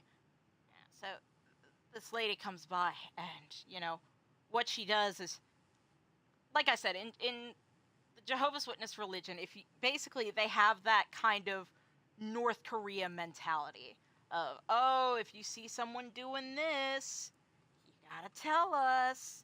You know, it's a trust system. So the lady gets on the payphone. She calls Maria's parents. And Maria doesn't know this, but she saw her later. And so Maria's parents show up, and they're pissed. Her mother literally pulls her out by her hair, drags her to the car. They drive her to the fellowship hall, and, you know, the elders are there because that woman called the fellowship, and I was like, we have a problem, you know. You got to tell everybody this and that. And, you know, they get her in there, and they're like, look, you're possessed. You have a demon. You are going to go to hell, and you never found the truth. And we're hereby disfellowshipping you. You're to have no contact with your family, because that's what they do. You're not allowed to talk to, you know, if you get exiled, quote unquote, you're not supposed to talk to the family, whatnot, because, you know, corrupted and whatnot. So, you know, her parents drag her home, and they're like, all right, pack your shit and get out. You know, like, give her a backpack and a little bit of luggage, and, like, get the fuck out. So she spits in their faces, and she says, fine, I'm my own god from now on. Sadly, she has to leave everything other than, you know, she has to leave her records and shit behind, which really hurts her. You know, she didn't want to get rid of them. Her dad snapped them. I would guess, you know, I didn't put that in the story, but, you know, she had to leave. So she walked all the way to the wharf. I haven't decided exactly where she lived. I would guess somewhere near a wharf. And she ended up stowing away on the ship. Because she didn't want to deal with shit. She managed to stay hidden. So, you know, she was hungry, cold, miserable, and she would hear the crew talking that they were headed to England. And she's like, you know, this might finally be my chance to be an opera singer. Because another thing she saw at the record shop was, like, Pavarotti. I don't know if Cecilia Bartoli was singing there yet. You know, famous opera singers, and she always loved opera and classical music as well. I've also been trained to sing opera, so, you know, she's excited. She's hoping, oh, maybe I'll even be good enough someday to sing for the queen. Doesn't, maybe, but she gets there. You know, she's got money because her parents gave her like $2,000. They're like, buy a plane ticket, get the fuck out. You know, they wouldn't have sworn. They refused to talk to her now. But yeah, she gets there. And then, you know, she gets a hotel, but, you know, she's not making a lot of money busking. So, busking being playing the guitar on the street, essentially. And, you know, she's tired, she's cold, all that. And eventually the hotel's like, look, you gotta get out. We can't do this anymore. So she's got her luggage, essentially, but she has her luggage, but then she becomes homeless. And she lives on the streets of London for a while. She, you know, she learns a lot about the world, you know. She makes a couple friends, and, you know, they tell her about, oh, well, if you're gonna be out here, you gotta know this, you gotta know that. You know, if you find food, you gotta share, you know. And like, they told her, like, oh, if someone tries to have sex with you, you know, you say no, and you say no. It's not like being a Jehovah's Witness where you have to obey men, you know. This is your own life, you know, you gotta live it. And she's like, oh, okay. Poor thing doesn't know a damn thing about what sex is. Obviously, they're not so big on sex ed and Jehovah's Witness-ish. So, you know, she wisens up. Eventually, she earns enough money busking, and she planned to save up enough to go to Italy and sing opera. So the next stop, she got a plane ticket to France. And that's where she was trying to earn enough money to get to Italy and be able to find a place to stay there, like in a hostel or something, which is like a hotel, but really, really cheap. And then, you know, she runs out of money because the Paris hotels are super expensive, and, you know, and then obviously she meets Polnareff, and that's it. So, you know, that's her story. You know, Polnareff's like, oh, shit, that's rough. And so she, you know, they go home, finally, and Betsy's like, you know, come back anytime. I'll give you a free cup of tea, and, you know, if you need aid from the Sparrow, feel free to talk to me, and you can borrow the motorcycle whenever you want. And Maria's, of course, like, yeah. That wasn't in the story, I don't think, but still pretty fun. So they go back to the penthouse. You know, he's getting shit situated. Lunch is cold. He tried to salvage. He was making stir fry or something. He comes out with barely salvaged stir fry and a ham sandwich. You know, she's asleep on the couch. She was exhausted. And she's, like, cuddling her guitar. So, you know, Polnareff's, you know, got that soft side. He gets a blanket from a chair and drapes it over her. And, you know, he sits down to eat his lunch, and his mind is just reeling. He's only known her 3 days. But, you know, he realizes he's starting to care about her. You know, they were friends already. You know, they got along perfectly. You know, they're just couple goals here. They're like, you know, yeah, couple goals. Goals right there. So, yeah, Polnareff's baby. He is baby. He is just baby. You know, he called that one girl a bitch, but that's just Polnareff being a shithead. It's not because she's a girl.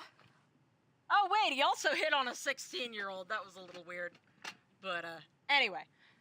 That's off topic. That was Stardust Crusaders shit. But, obviously that's not going to be an issue at this point. You know, he's starting to realize, I think I might be falling for her, but I can't say anything. So, a month or two goes by, maybe even 3 months. And, you know, she's making some decent money. She's getting gigs, she's getting this and that. And, you know, he's starting to fall more and more and more in love with her. And one morning, they're at the table. He's reading the newspaper, and she's reading her favorite book was Little Women, which somebody... Yeah, well, I have to make you watch JoJo now. You have to do it.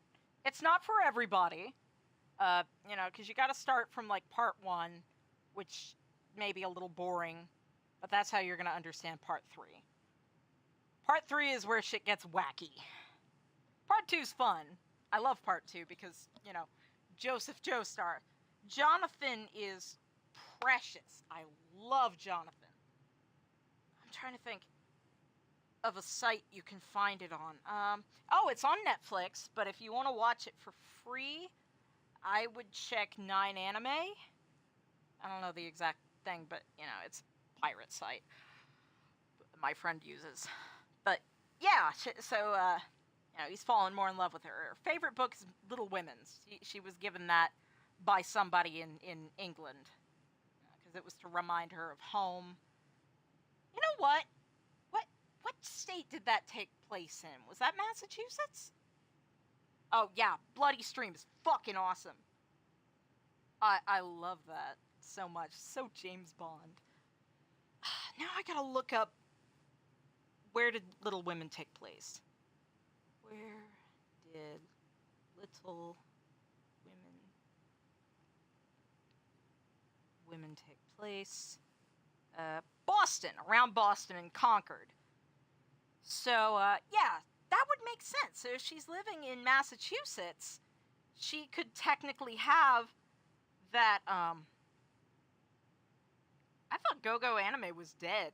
Also, it's a pain in the fucking ass, if I recall. But, yeah, she that's it, canon. She lived in Massachusetts.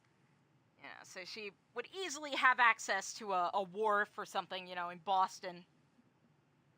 So she could go there. Sorry, I keep bumping my microphone. So yeah, Little Women reminds her of home. Somebody gave it to her, like an old bookseller or some shit in London. I don't know. But, she loves it. And, she's talking to Polnareff and telling him how, this was not in the story, but she's telling him how it reminds him of home. And she's like, oh, speaking of home, I'm planning to go to the American Embassy. I've got enough money. I'm gonna see if I can get a hold of a passport. And it's of course this shocks him, because, she says, I'm planning to leave. I'm gonna go to Italy. I want to learn to sing opera, and I feel like I should get out of your hair. Of course, Polnareff's like, no, you're gonna leave? She says, I think it's for the best. And, he doesn't say anything. He's pretty sad. And, over time, he's fallen in love with her voice. He loves hearing her sing at night. And, all that. And, this breaks his heart. So that night, he starts drinking again. He's miserable. He's about to pour himself a glass of whiskey. And, as he's doing that, now, Maria doesn't speak French. She knows, a couple words here and there. But he's sitting there, and, all of a sudden, he hears a song that, it's in French. He starts hearing La Vie en Rose by Edith Piaf. And, he comes out, because she's sitting on the balcony, overlooking Paris. You can see Notre Dame in the distance. And, she's singing, and he just loves it. He gets over there, and, I theorize Polnareff has a really nice voice, sweet. And, he starts singing along with her, and, Et dès que je l'aperçois, alors je sens en moi mon cœur qui bat. They sing it, and he's like, that was beautiful. And she's like, thanks. She sets her guitar down, goes over the railing, because, you gotta have the epic backdrop for this part, He comes over, and, in his head, he's thinking about telling her that he loves her.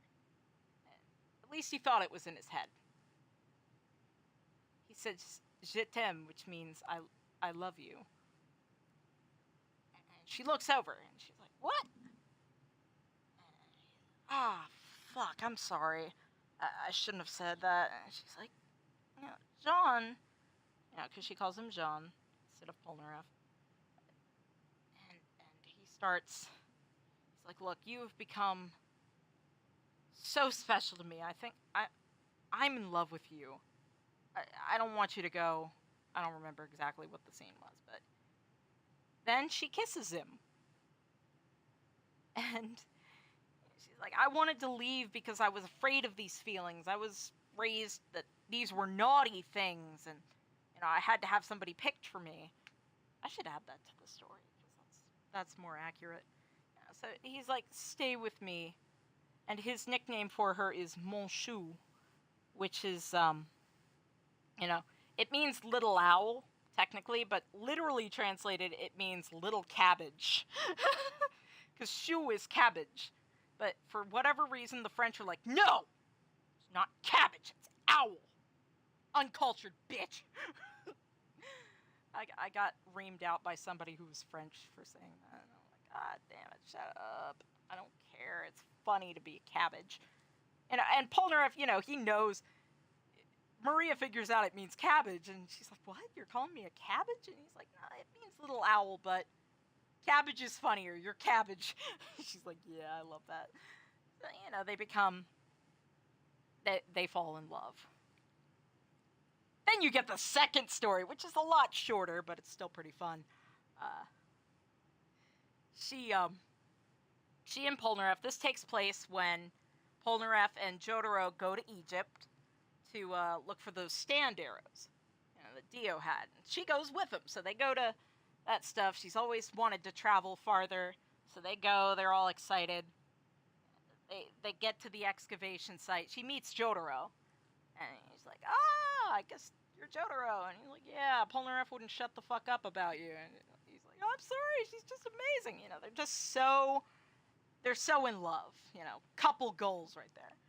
And so they get to the site, and it's much older than even, they think it may even be older than the pyramids, and it's completely buried in the sand.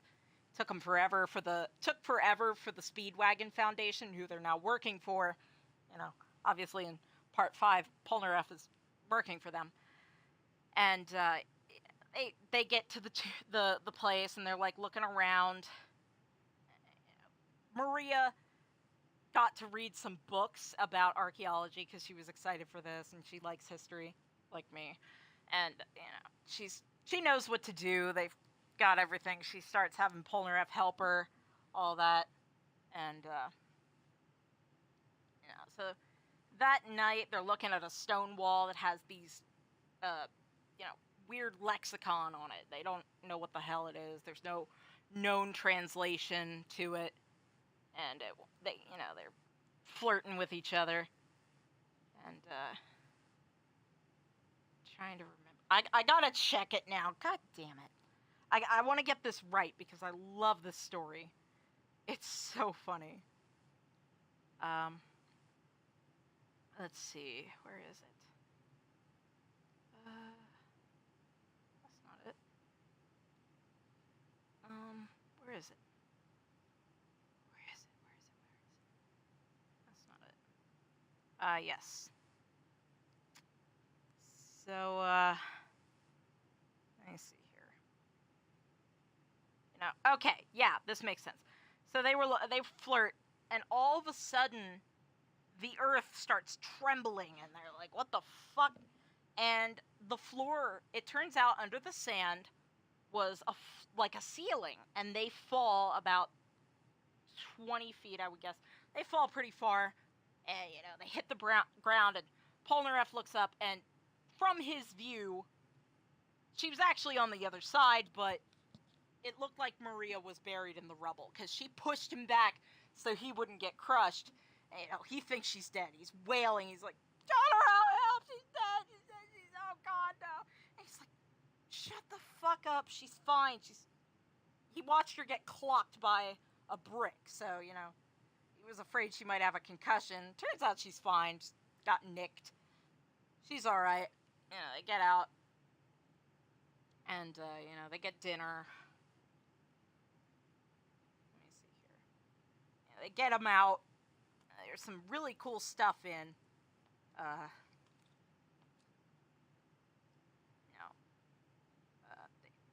There is a fun part because Polnareff is stubborn as fuck. He doesn't want to wear sunscreen. Maria's like, wear sunscreen, damn it! And he's like, no, I don't want to. I'm fine. I've been through the desert before. Of course, he gets sunburned all the fuck. And they're on their way to dinner, and it's time for dinner, and Jotaro comes by and snaps Polnareff's shirt strap because he wears that boob tube thing. And, he screams, stop flirting, time for dinner. So they have some good food, and they head back to the RV that they're staying in, and, Polnareff's bitching because he's got, aloe, or not aloe, but he's got, sunburn, and she's like, alright, I have some aloe I can rub on you. So, sexy times going on there. And, while he's... That's not what it was. That's later. But, yeah, so he starts rubbing aloe on him, and she's like, I think it could have been kind of sexy. I don't know a lot about that, but, I thought it might be. Because Maria is about 19, 20 at this point. She's never had sex. Like, she doesn't know a lot about it. She wanted to do research before she and Polnareff actually did it, and by this time she knows enough. And I can't remember. I think she was on. Hold on. I gotta check.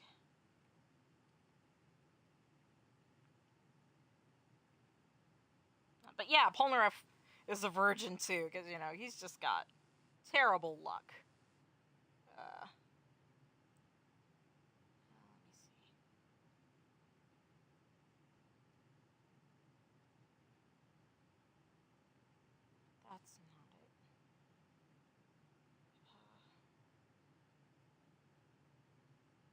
That's not it. That's not it. Okay, no. Stupid detail. But, yeah, she's never had sex, doesn't know a lot about it. She needed to do some research, because she doesn't know anything. It's with France, you can get that anywhere. The French know about sex. It's normal. I mean, they'll show butts on TV. It's great. It's totally normal. Europe's really fine about butts and stuff. They'll show anything. I've seen, in TV shows from, places in Europe, they'll show penises. They're just like, oh, okay. Yeah, he was looking for his sister's killer, but, that didn't stop him from flirting with these women. He's talking about how his sister died, and then suddenly he's flirting with these women with a camera. He's like, I'll take your picture, yeah! He starts taking pictures of their legs and shit. Idiot.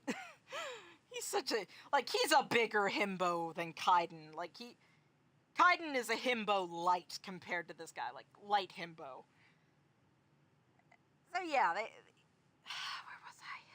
Yeah, she rubs aloe on him, and, she thought it might be kind of sexy, and he gives her a big kiss, and they get into bed, and she starts bitching all of a sudden. She's like, I thought this would be sexy, but aloe's sticky, and he's like, I'm sorry, and he, rubs his cheek against hers or something, and she's like, yeah, get away!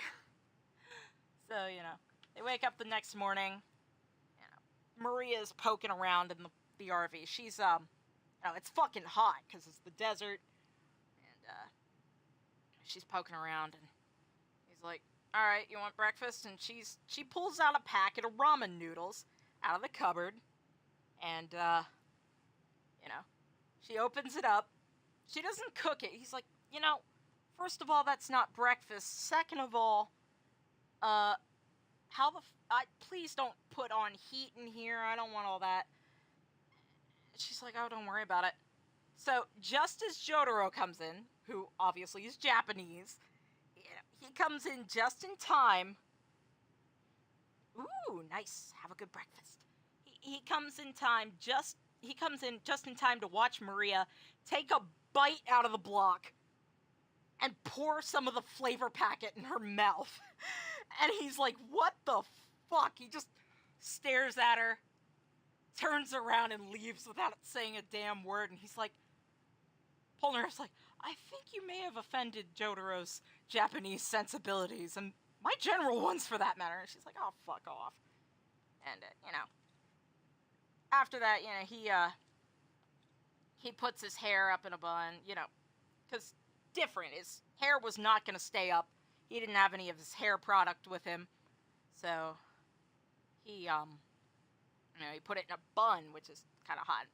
Maria's like, oh, that's sexy. So he starts thinking, and all of a sudden he's getting a little horny. He's like, oh, man, I kind of want to set her up on the counter. And he's like, don't you dare get hard now, you fucking horn duck. So they go down and they explore the tomb. They're looking around. And, yeah, definitely, Maria traumatized him. He's like, fuck. And, yeah, they go down. Jotaro has them assigned to, go take a look, because just in case there might be stand issues. No, there's the one with stands. They're the one with stands, so they might be able to clear out the place if anything's down there. So they go down. Maria's making, like, a little map. Polnareff has a walkie-talkie, you know, all that shit. And, they come to a wall that has, like, not a mural, but, like, a relief carving of this woman with a bow, and, you know, these arrows. Supposedly could be the first stand user or something like that. Like, people are worshipping her, and they're like, oh, that's cool. And, they continue further down the hall, and, you know, they come to this little alcove, and all of a sudden they hear this slam and a screeching metal, and they think something's down there, because they look over on the wall, and there's these big claw marks on the wall, which turned out to just be probably nothing. But, you know, it scares the shit out of them, and, you know, Polnareff radios Jotaro. He's like, Jotaro, I think we have a problem. And he's like, no, a shovel got trapped under a block of stone. I had Star Platinum move it, and it got caught. That was the issue. You know, Polnareff, of course, you know, when he heard it, his first instinct was to, you know, protect Maria. So they're fucking terrified, you know.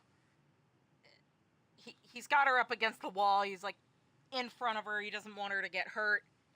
And, you know, they're pretty scared, you know. They were not expecting it. And, you know, they're looking into each other's eyes, and, you know, it's kind of sexy. And they come into this room. There's a big stone thing there, obviously a sarcophagus. There's a carving of a stand on it. So they're like, oh, shit. This must be the first stand user. And they start, you know, let me take a look here. Obviously they're gonna fuck, but, you know, she looked really pretty.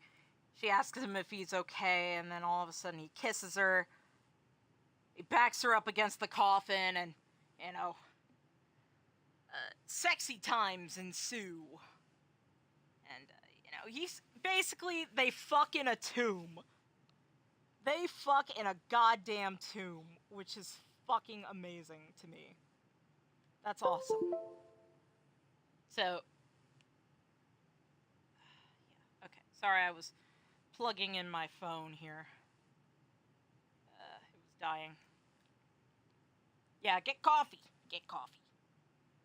But yeah, that's about it for that story. They fuck. But one thing they realize is all of a sudden they hear, while they're fucking, they accidentally open the sarcophagus. Polnareff pulls out because, you know, nobody had time to finish up or anything. And, you know, they accidentally go too hard and, open the coffin. And it's pretty scary. They look in, there's a woman with the arrows. I don't think there was a bow.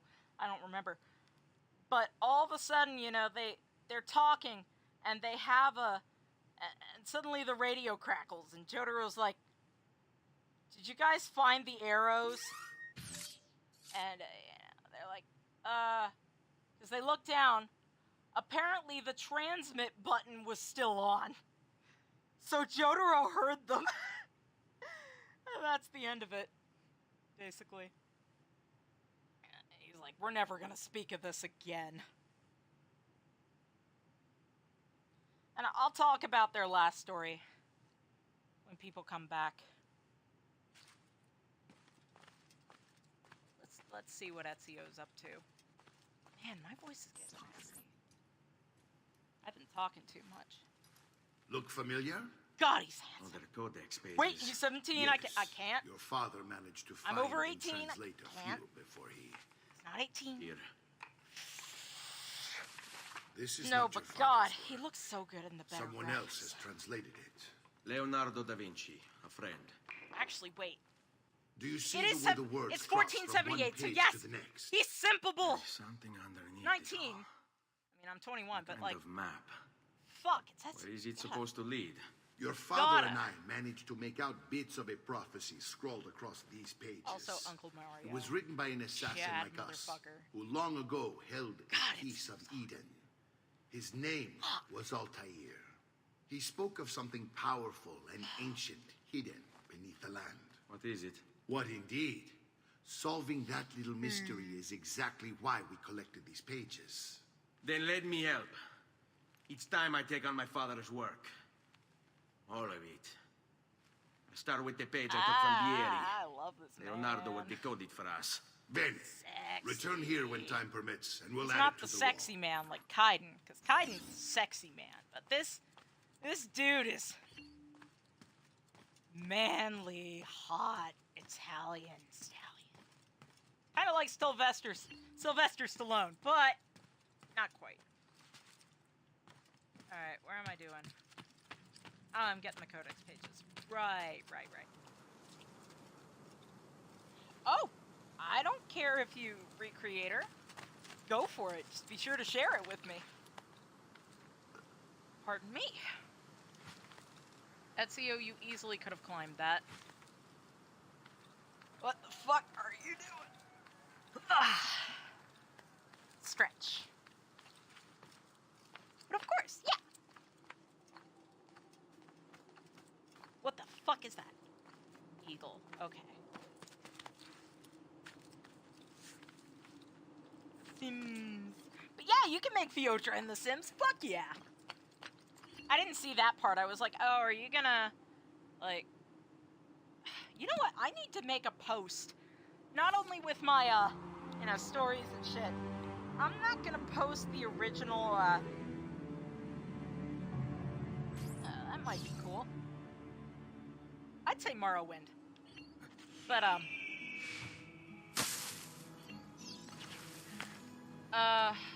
word. But yeah, I'm gonna make a post eventually, well, probably today after the stream, where I tell you, like, I'm gonna post not the original story about Ezio and Fiotra, but the one that takes place during Brotherhood, because the first one, it's just kind of shit. Very patchwork, I'd say, but, the Brotherhood one actually has a flow to it. It's not done, but it still looks alright. Notice I remember where everything is in Montero Joni.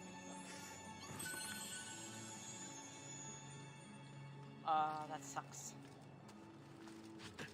But, yeah.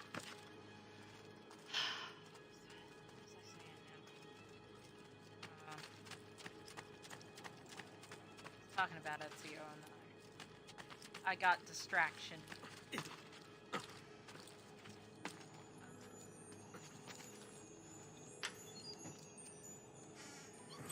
Oh yeah. That well, when I post the stories, obviously the Maria and Polnareff one. What am I doing?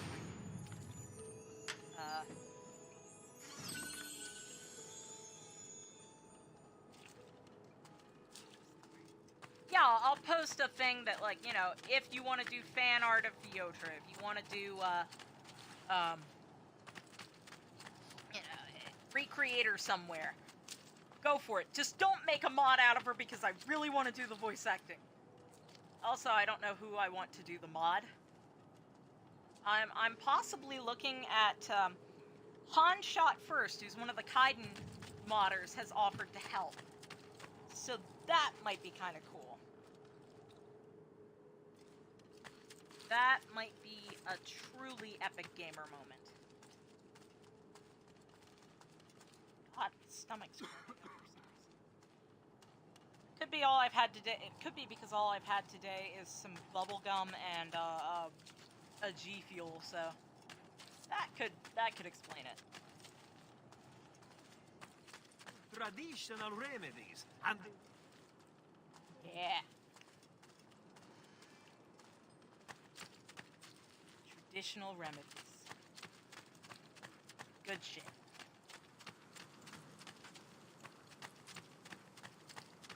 Here. We need a Haunts. This is Haunts. It's not horsey, but it's Haunts. I love the physics of the horses in this game. It's just so funny. I know, I gotta eat something, but like... My stomach hurts.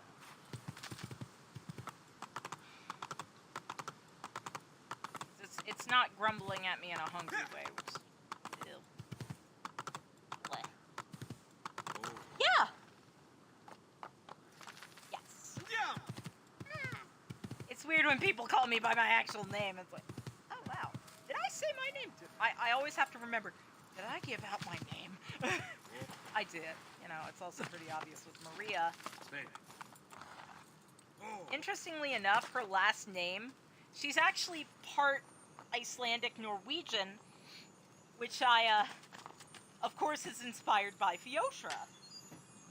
And her last name is Selvik, after Einar Selvik. I think that's his name. Einar Selvik. The singer for Wardruna. I thought it might be kind of cool to have a similar last name. Same last name. It's a cool reference. I just remember that. So, yeah.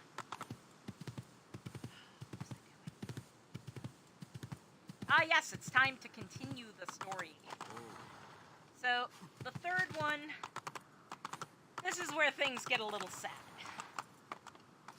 So, Polnareff and Maria have relocated to Florence, to a nice little villa with the Speedwagon Foundation. They're currently looking for a mafia boss. They don't quite know his name yet. Trying to find him. And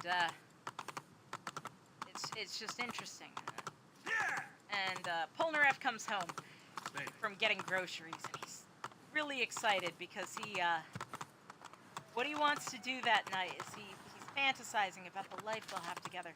But what he wants to do that night is he went out when he was there in town, and he bought her a ring. He was planning to propose. He comes in, he's so excited. One thing he does is he sings a song, which is actually what Maria's name is based off of. It's a song, it's a Maria Lena, you're the answer to a prayer. Maria Lena,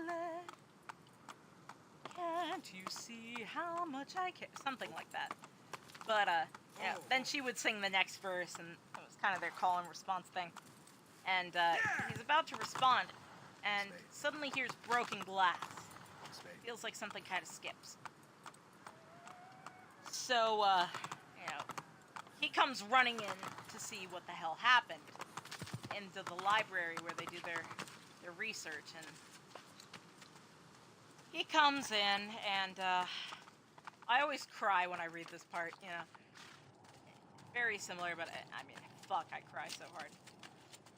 But Maria's back, or not Maria, but Fiotra's thing was traumatizing. I mean, Polnareff also lost his love.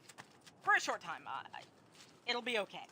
But, you know, he comes in, and you know, Diavolo's main move, the mafia boss, is to basically skip time. Not pause time like Dio, but skip time, skip ahead, and, you know, basically donut you, punch a hole through your chest.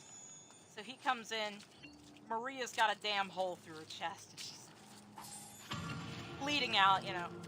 You can see her damn lungs. He's freaked out. He's like, oh god, I hope. He's freaking out. Like crazy. He doesn't want to, he doesn't want to lose her, and he's like begging with her, stay alive, and he realizes that the boss found her, because this was one of his moves that, you know, the Speedwagon Foundation knew about, and you know, he knows he was here. He's like, yeah, a guy came to the window, he said he needed help, but next thing I knew, I was dying, and, you know, he holds her, and, you know, he's telling her how much he loves her, and, you know, she's like, I love you, and I love you more than anything. Salute, which is what they Claudia. say to each other Our all the uncle time. is un mostro. This is And then- outrageous. What's Next happened? thing you know, He's making me work. you know, he If holds her. father was This here, was I'd actually never be inspired stuck by behind the a desk scene like from this. the And Last what are of the Us, the terms game. of this supposed And, enslavement? Since someone She, decided we're going to stay here, You know, when Joel's Tio Mario daughter dies, suggested that's we not try really a and find huge the money spoiler. to It's repair pretty the common villa. knowledge about the game. Problem is, there isn't Not any. Ellie. I bet Not I Ellie, can but bring his in some actual money. daughter when the Oh, outbreak great. happens because the More soldier work for shot me. her. Well, And, you know, he's Bellissimo. holding his dying If you daughter. start and paying for improvements freaking to out. the town, I'll keep track That's of them in basically this what book. happened with Polnareff. And since You I know, have she's nothing dying, better to and do, you know, I'll all of a also sudden make she note of goes any very objects you quiet. bring in from the outside.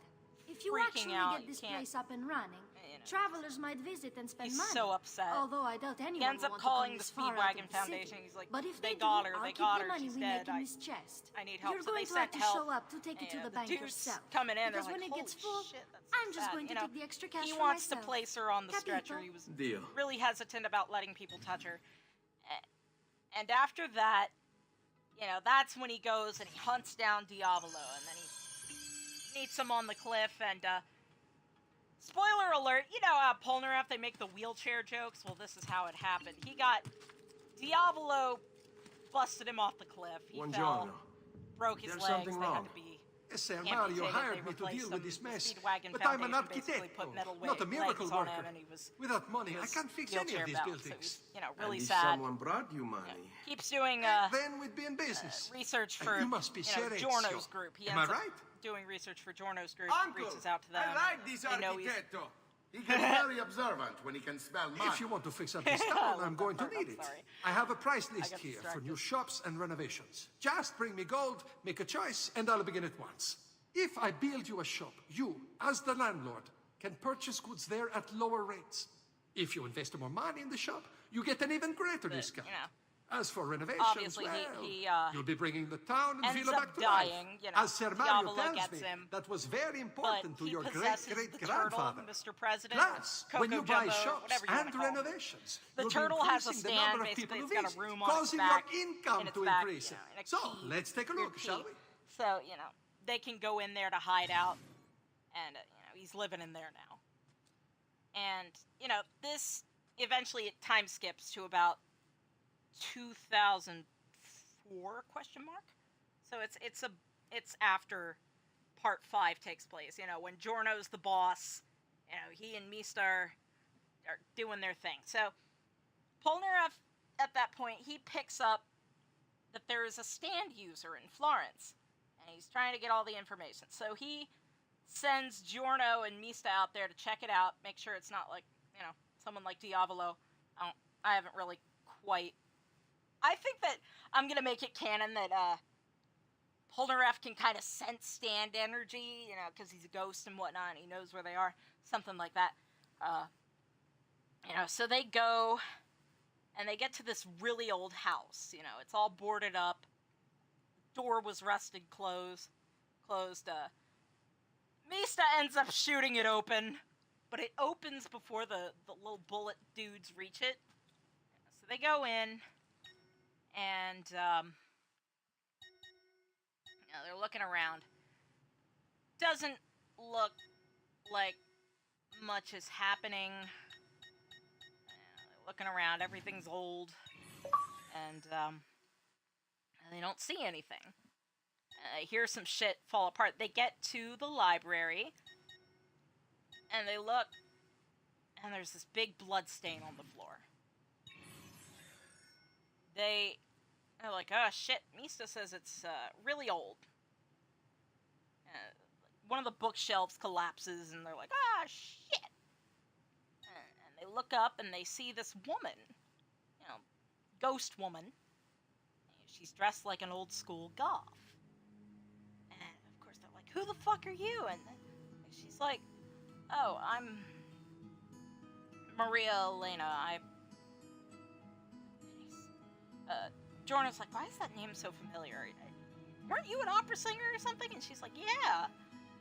Because she did get semi-famous, of course, because, Maria's good. She was an opera singer. She could tell they had stands. So she's like, yeah, I was a stand user along with, and she kind of trails off, and they're like, well, shit. I guess Polnareff was wrong, and, there's nothing else here. And of course she's like, oh my god, Polnareff?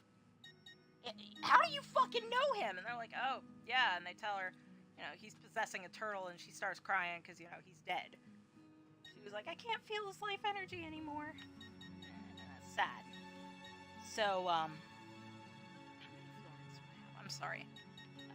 Distracted.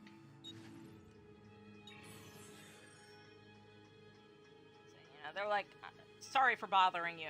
And so then they, before they leave, she's like, wait. And she hands them a necklace that it's like a little silver skull. This was her trademark, kind of. It had like these garnet eyes that were really pretty, and the jaw would move on it. And she handed it to them, and she's like, please give it to Polnareff. Tell him that I still love him, and I miss him every day. And then, so they're like, yeah, okay. So they go back to the hotel. They grab the turtle, and they go in, and they're like, hey, Polnareff, and like, hey, what's good? Oh, we met somebody you might have known today, and he's like, oh, really, who? And like, I forget what they actually said, but they hand him the necklace, and he kind of zones out, and like, he's heartbroken. He immediately is like, Monsieur, this was her favorite necklace. They're like, oh my god, you guys were in love? That's so cute. Well, at least that's Mista, because he's fucking tactless. And he's like, yeah, she was the love of my life, and I miss her so much. And, that choker he wears in part 5, I kind of theorized that was, one of Maria's chokers that he kept that was too big. Like, when she died, it was one of the things she had, and, it was too big on her, so he got to take it, and she never wore it because it was too big. Now he has her necklace, and, he's pretty sad. So, like, oh, okay, good to know. Buon viaggio! Sorry, distraction. I might have to end pretty soon after this because I need to rest my voice for tonight. Also, what time is it? 10:37. I don't have to be at the place where I'm doing my GED studies until 2 o'clock. So, that's good. But yeah, also they tell Maria who killed her, and she's like so happy now that she knows his name. Ezio, my boy. I think it's time I showed you something. Sorry. Distractions everywhere, God. But, he tells him, like, yeah, that was Maria. And, he tells her story. So, the guys exit the turtle, and they're like, okay, that's really sad. But we gotta go home tomorrow, and, like, they just hear Polnareff in the turtle, and he's still awake, and they faintly hear him singing, like, Maria Elena, you're the answer to a prayer. Maria This is the sanctuary. Elena It was built by my great-grandfather to honor the memory of the Assassin Order and protect its secrets. He's crying. Look around. And These are Mista's the like, assassins who guarded the freedom of humanity. I when feel it like was there's most something we threatened. can do. Maybe And this since is the armor Polnareff is of able to live in Altair. the turtle, maybe Little is known maybe she about can too. Altair's And life, Jorno's like, but his armor is actually, light and very strong. I'd give it Yeah, to you, it's. but I don't know I how think to I'm retrieve good with it. the GED. I have. My great-grandfather I told only me need it help would with the remain math, locked and away I've got a until all fantastic its tutor in protectors place, were so made whole. that's awesome. I heard rumors of crypts located throughout So, Italia. Hidden tombs they were like, filled okay, with fine. treasure, where We'll- these six we'll, were moved centuries ago. Maybe Yeah, they have here, I'll something finish it to up do real with quick. it. They In my take the younger turtle days, to the villa. I sought the six They myself, get Maria. with They're no like, success. Hey, we're here. Perhaps we're getting the you turtle. will And have she's better like, oh my god! She gets in. She sees what Polnareff, In order becomes. to She achieve starts perfect crying. She misses him synchronization with so Ezio, much. you have to get that and, armor. They get the true love's first kiss bullshit. And, it restores them to the day they fell in love, like their appearance, and then they live happily ever after in the turtle. So, yay, happy endings! Yay, happy endings! All right. I can't decide if I want to go. I probably should.